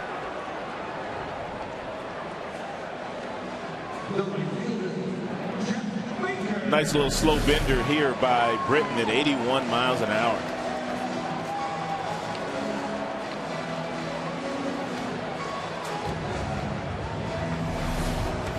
Well, Zach Britton now has thrown 100 pitches in this game.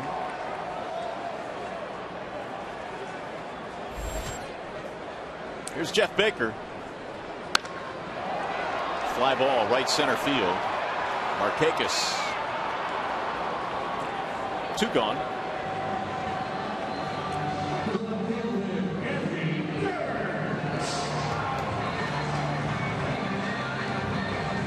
They bring up Andy Dirks.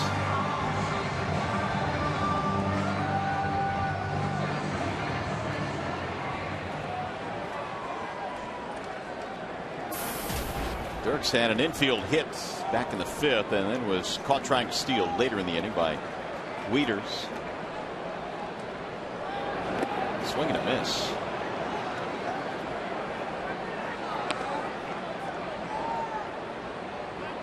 Oh, 0-1 on Andy. Batting in the 9 slot in this one here tonight against the lefty.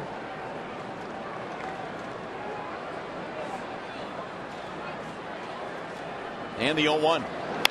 Bouncer right back to the mound. And Britton's going to have himself an easy 1-2-3 7th. He's been impressive tonight, pitching around a lot of jams. He leads 3-0.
the season.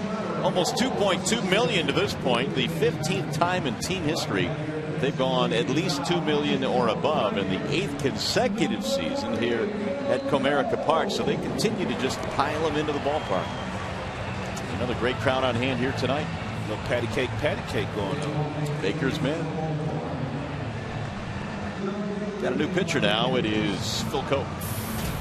And Koch pitching in his 52nd game this year, 3.86 as far as the ERA is concerned. You take a look at the strikeouts to walks ratio. That's not bad, but that bottom note, the opponent's batting average against Phil this year is at 328.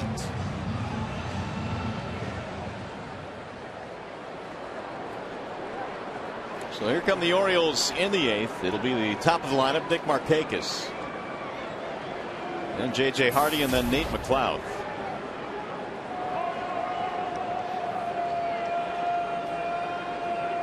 Markakis on base twice tonight, a single and a walk. Porcello went 6 plus 4 batters tonight and gave up the 3-run homer to Davis in the 7th. That is the difference.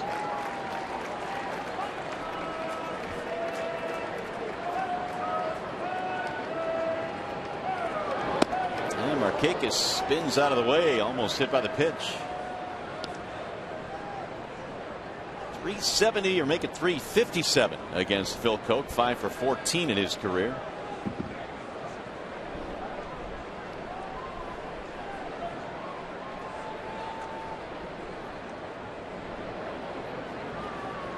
Here's the 1-0.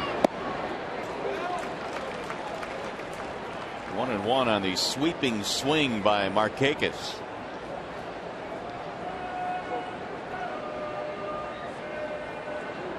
Villarreal came on in the 7th, struck out a couple of hitters and got out of that frame. Now Koch here in the 8th.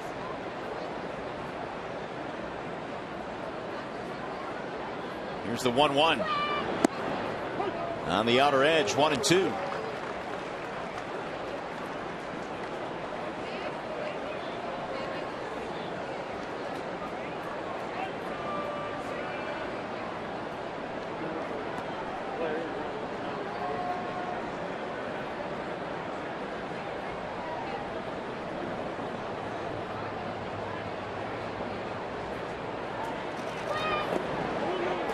They will appeal on this one. He didn't go. Tim Timmons down at third said that Markakis held. You make the call. Looked like he held up.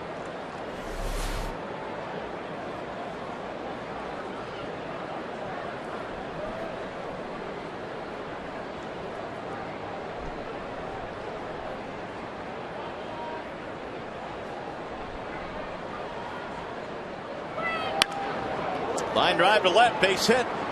Markakis goes the other way, and the Orioles have their 8th hits of the night. Let's take one look at the pitch that Davis hit out of the ballpark. Here's a 1-1 pitch. It's a two-seam fastball that's down and away pretty much, and he just kind of goes out and flicks the ball the opposite way for a 3-run home run. And the flip side of that is he just looks so comfortable diving out there across the plate.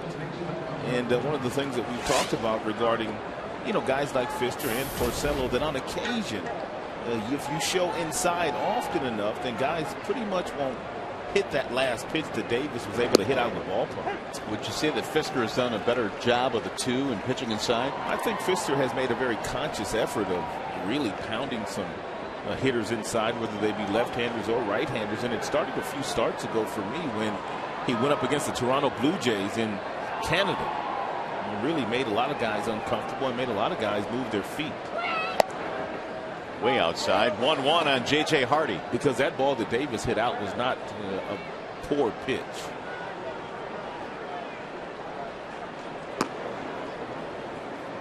Luke Pekonen is warming up now in the Detroit bullpen. Recently called up from AAA Toledo, and Dwayne Belo went down. Here's the 1-1.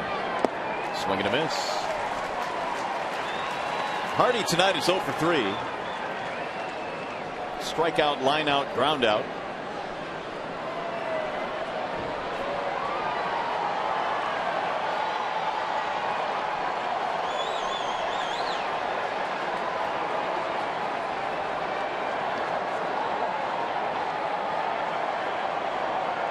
And the 1-2. 2 balls, 2 strikes.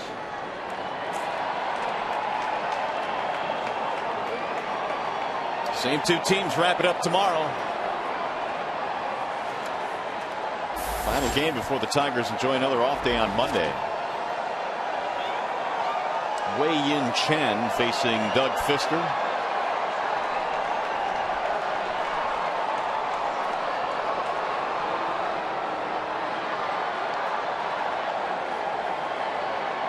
Here's the 2-2. Down the right field line, slicing back into the seats. Another souvenir.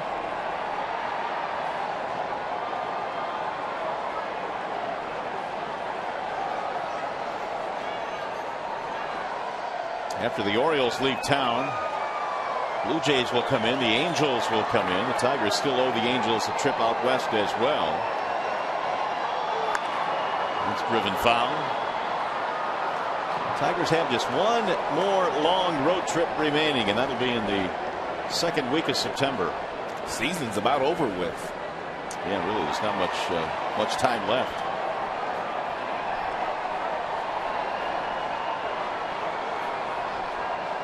Jim Leland's club coming in a game and a half out. And a bouncing ball to short. To his right, Peralta to second one. Relay. That's a double play. So 6-4-3. Johnny Peralta is probably happy that he really has an everyday double play combination partner now in Infante. He gets over in front of it. Nice feed right in the chest to Infante. Infante takes very little time turning it over, and that's the 15th time J.J. Hardy has grounded into a double play this year. So the base is empty. That'll bring up Nate McLouth.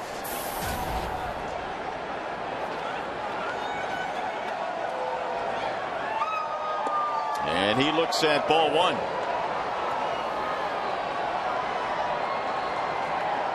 Hitless night tonight for McLouth. He's 0 for 3, 0 for 6 in the series.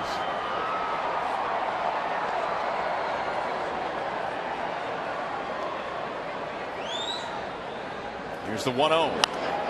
Fouled back out of play. 1 ball, 1 strike on McLouth.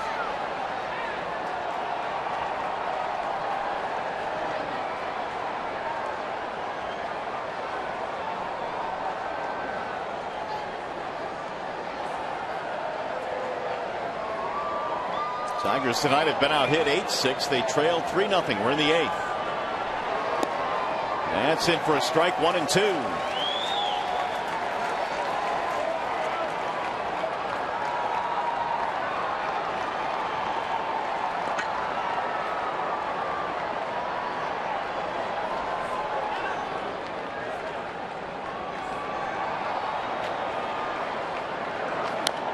Bouncing ball foul, first base side.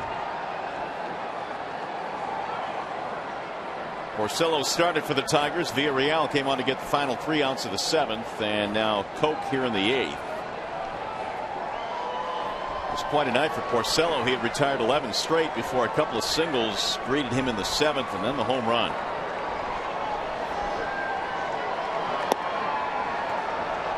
Two on McLouth. Should he reach? He would keep it going for Jones. There's Adam Jones waiting on deck.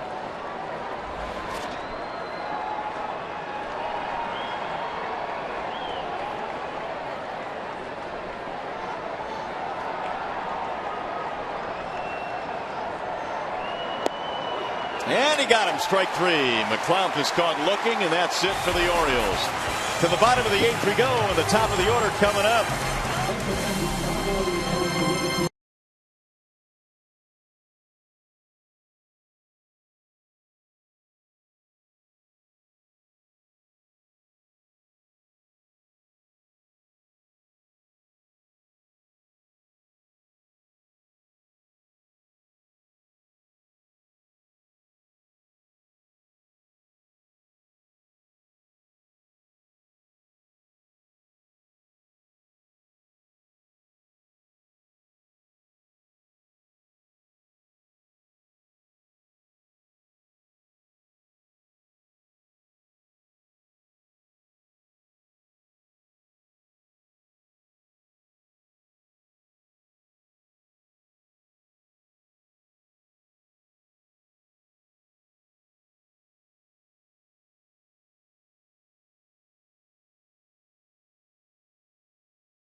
pitch features their starter tonight, Zach Britton, who pitched 7 innings. The Tigers had him in some stress very early. He was pitching in lots of traffic. Tigers were 0 for 7 with runners in scoring position, but you really can't take a whole lot away from the quality pitches that Britton did make in the game. He had a few strikeouts, and he got himself 3 crucial double play balls in this game. So the Orioles go to the bullpen now. Pedro Strop will take over. His last 17 outings, Strop has not given up a run. You have to go all the way back to July 5th, the last time he gave up a run. Here are the numbers on the bullpen we talked about. Look at the bottom note, 49-0 when they're leading after 7 innings. They're first in record saves, third in ERA. We'll see what the Tigers can do against him here. Strop very easily could have made an all-star team this year. Their closer Johnson made an all-star team, but Johnson doesn't get there if it was not for the brilliant work that Strop had done this year for Buck Showalter in the 8th inning for the Orioles. Jackson a double in 3 at bats.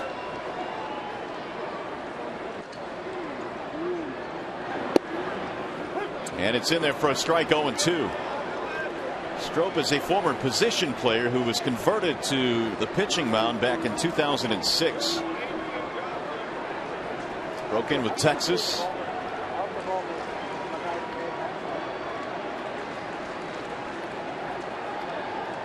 Here's the 0-2. Fouled off.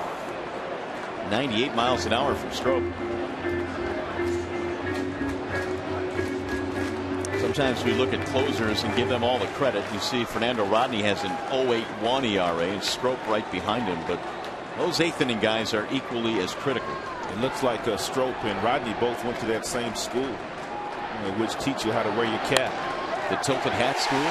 That's a fair ball down the right field line. Jackson takes the turn, but Markakis has a gun out there. That's a wise decision by Austin Jackson, although he may have made it.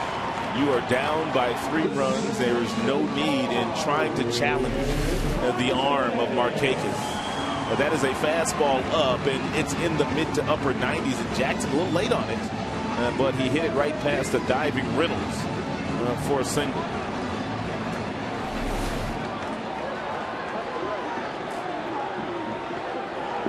Tigers get the leadoff man on. Here's Infante. It's all about getting Miggy and Prince to the dish in this inning, where the Orioles simply cannot pitch around those guys. For the most part, they've done that today with Prince, and Miguel has a couple of singles in the game.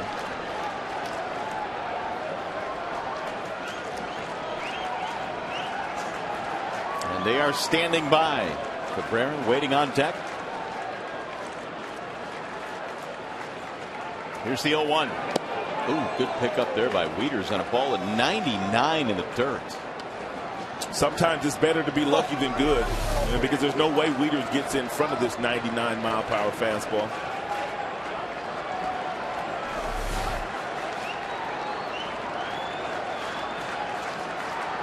One and one.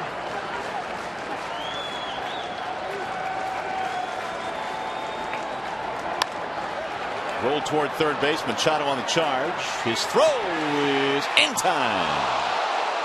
Boy, Infante busting it down the line, almost beat it out.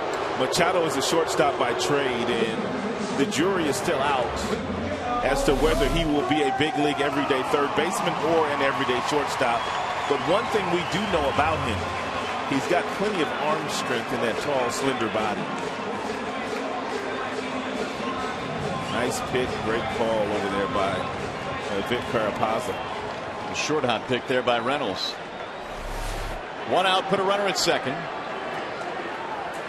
And here's Cabrera. Miguel tonight has been on base 3 times, 2 singles, walked intentionally as well.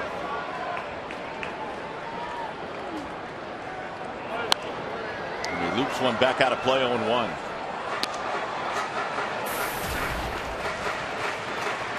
.332 average now for Cabrera. And that's coming on the heels of hitting .344 to win a batting title last year. He is inching closer and closer to Mike Trout, who came in leading the league at 339.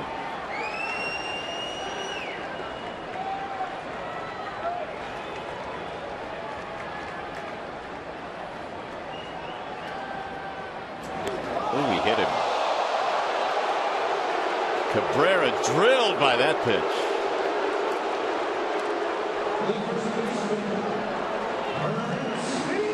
That's going to bring the tying run to the plate. Well, Wieters was set up inside. He called for the fastball. And this one just got away from him. There is no way that he is throwing that ball at Miguel intentionally. And with a 3-run lead here late.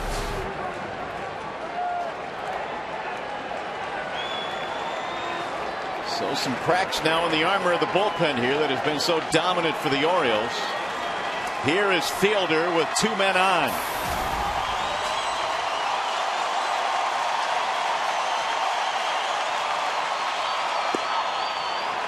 And it's ball 1.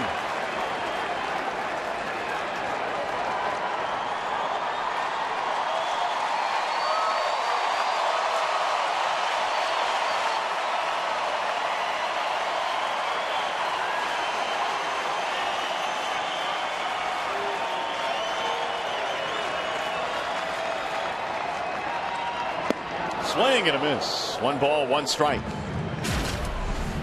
You don't have to go back very far for heroics from Prince Fielder. Last night in the 8th. Go ahead 2-run home run by the Prince.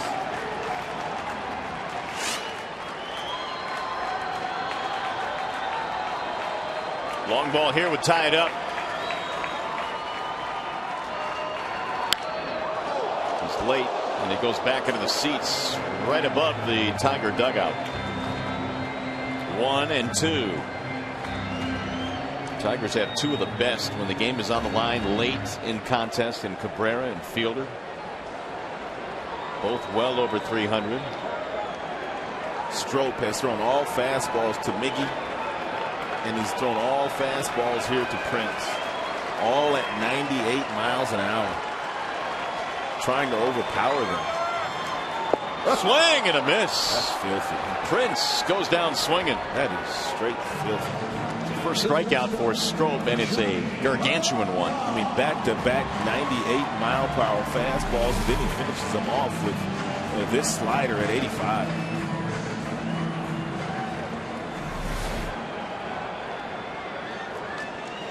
So with 2 outs, it's going to bring up Johnny Peralta.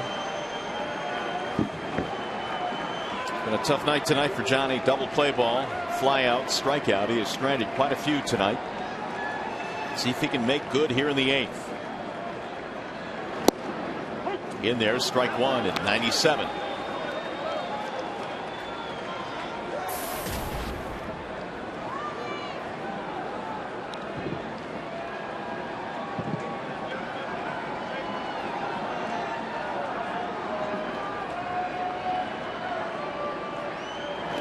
And they'll go to the backstop. Somebody better run it down. Strop is going to go down the first base line to get it. Wieters, it appeared, couldn't find it. It's a wild pitch to put 2 men in scoring position.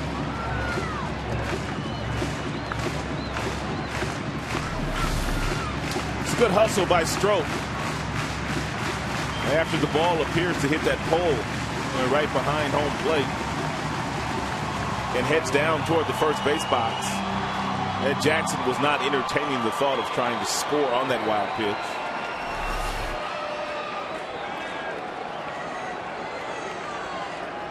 One ball, 1 strike. Jackson at third now. Cabrera down at second. Base hit tightens this game up considerably.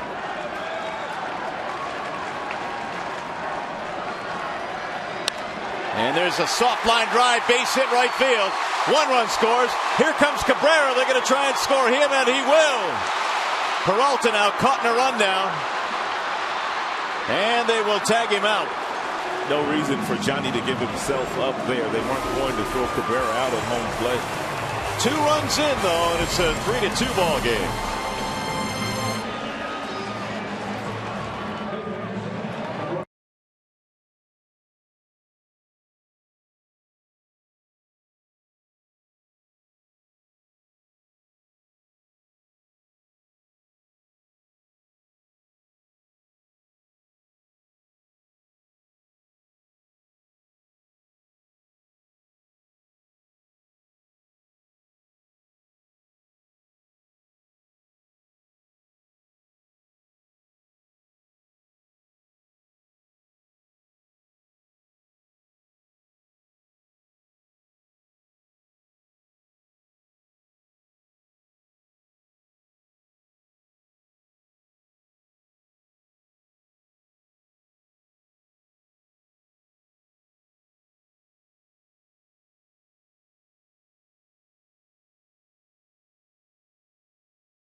7 innings, a season high, and kept the Tigers off the board. He struck out 5. Chris Davis, big 3-run homer to account for the Orioles runs, and Cabrera, another big night tonight for Miguel. Meanwhile, the Tigers go back to the bullpen. It'll be Octavio Dotel to enter the game. He's done outstanding work in his first tour of duty in a Tigers uniform. And the ERA just a tick above 3, but the 54 strikeouts against just 9 walks in 41 2/3 innings are very impressive, along with the opponent's batting average at just 197. So it'll be Dotel's job to make sure this stays a 1-run game. Let's take one look at the base hit by Peralta to the outfield. And one of the things that you have to take into consideration if you're the base runner is that Cabrera's going to score here, even though Marquez has a very good arm, and Peralta, for whatever reason, may have thought there was going to be a play at home plate. Therefore, he got himself into a rundown, which very few times do big league hitters or base runners get themselves out of at this level. So Strop gives up a couple of runs. It is 3-2. First time Strop has given up any runs in his last 18 outings. Adam Jones will lead things off, and he skies the first pitch into right field. Lazy fly ball for Baker, and 1 pitch, 1 out. That's a long time, 18 games. Well, came at a good time as far as the Tigers are concerned. They still need 1 more.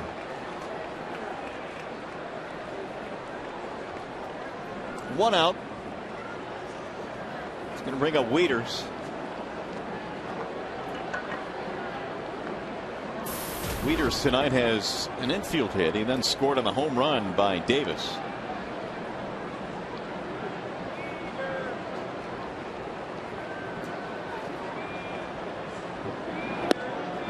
That's it for a strike.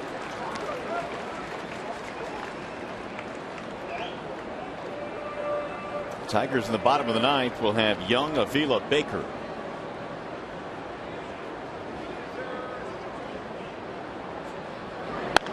That is pulled foul, just foul down the right field line. Left-handers just love that ball down and in. It is really a reaction swing. It's a breaking ball. It's down, and all Wieters does is drop the bat head right on the baseball. And that ball was scorched. Both ball clubs tonight have 8 hits, 7 singles. Of course, the big hit for the Orioles, the home run by Davis, 3-run shot. Here's the 0-2. Inside, 1 ball, 2 strikes.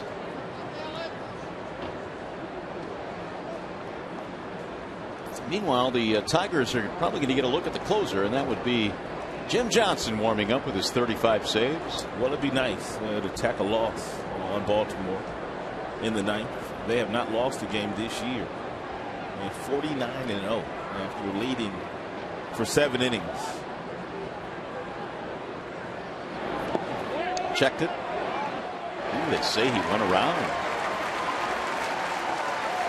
That's Tim Timmons.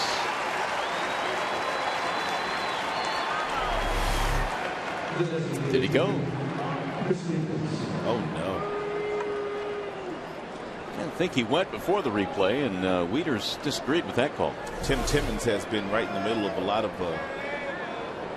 controversial calls in the 2-game series already. Big play at home plate early with Marquez running. Nice play by Prince Fielder.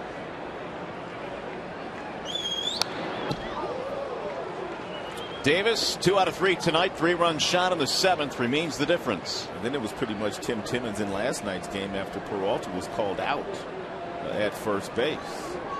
And he pretty much said that Reynolds was off the bag and Peralta was awarded the base.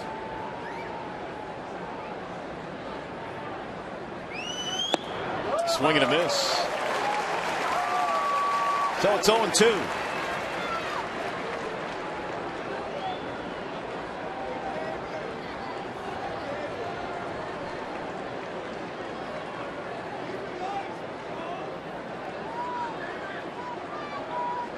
Here's Dotel's 0-2. Fouled away.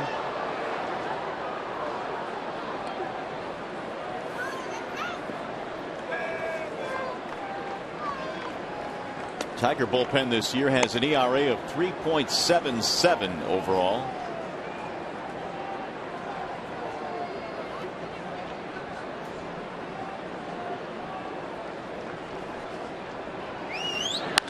Ground ball right side. Infante gets over there. Prince covers the bag, and it's a 1-2-3 inning for Octavio Dotel.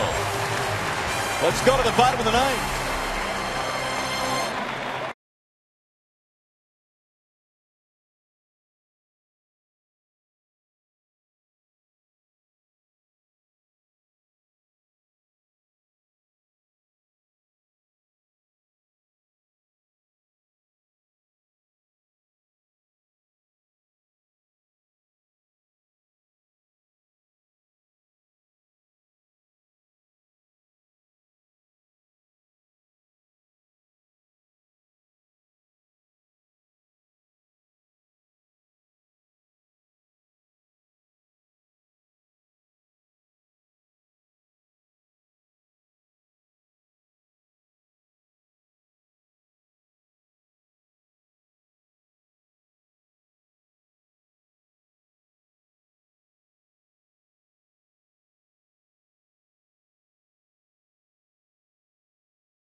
Of the ninth inning here at the ballpark tonight. Need a run to tie, 2 to win, and the Tigers will have to do it against the closer for the Baltimore Orioles. Johnson will come in to try and shut this one down for the Orioles. And not going to be easy to do.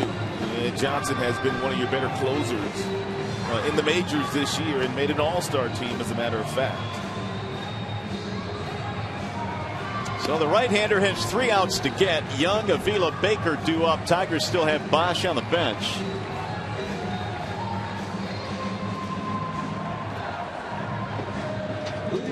Johnson has 35 saves. He's pitched 49 in 2/3 innings, 28 strikeouts, just 12 walks.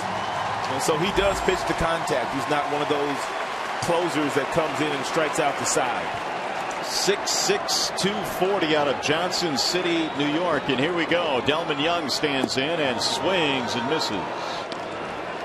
3 runs, 8 hits for the Orioles. 2 runs, 8 hits for Detroit. Delman is 1 for 3 in this game with a single. And a ground ball to short. J.J. Hardy to his left. 1 gone.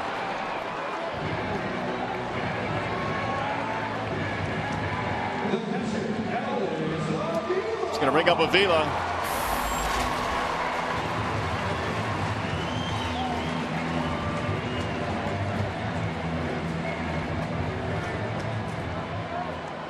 Avila is 0 for 3.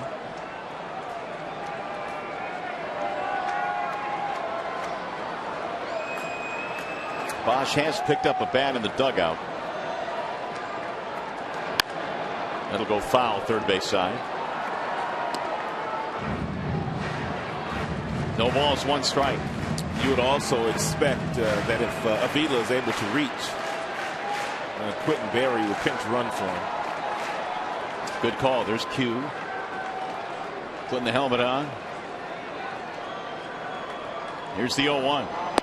Outside, 1 ball, 1 strike.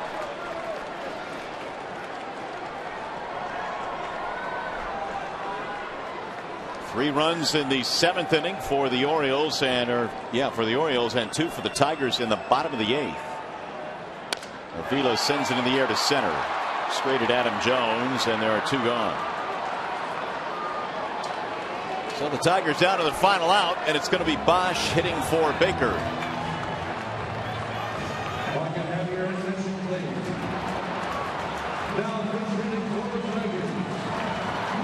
Bosh is announced.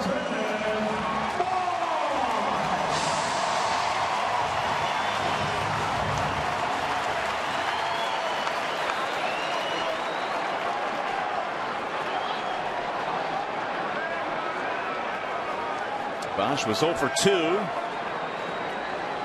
in last night's game. And he looks at a strike on the outer edge, 0-1.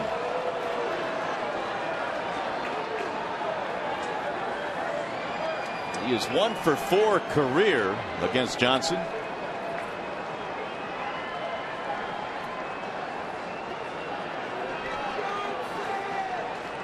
Now the 0-1 pitch. Fouled back, and he's in a hole now, 0-2.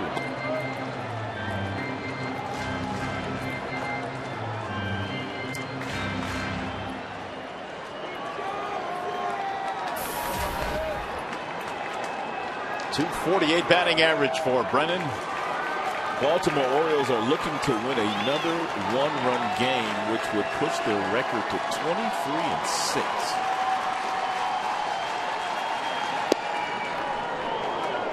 96, just missed the outside corner, 1-2. And we also gave you that stat where they won 11 straight one-run games. It's kind of amazing. Johnson looking for his 36th save. He has Bosh in the hole, 1-2.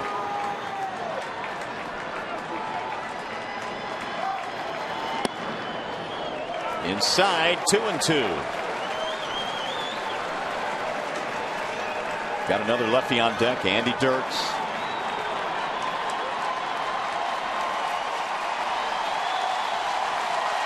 Crowd starting to come alive now with 2 outs, nobody on. Tigers down by 1 in the 9th.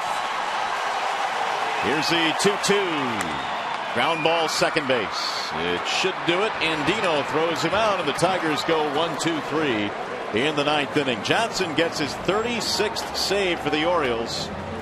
Davis with a 3-run shot, the difference. And Baltimore comes away with a win here in Game 2. Back with a whole lot more from the ballpark. Orioles win tonight.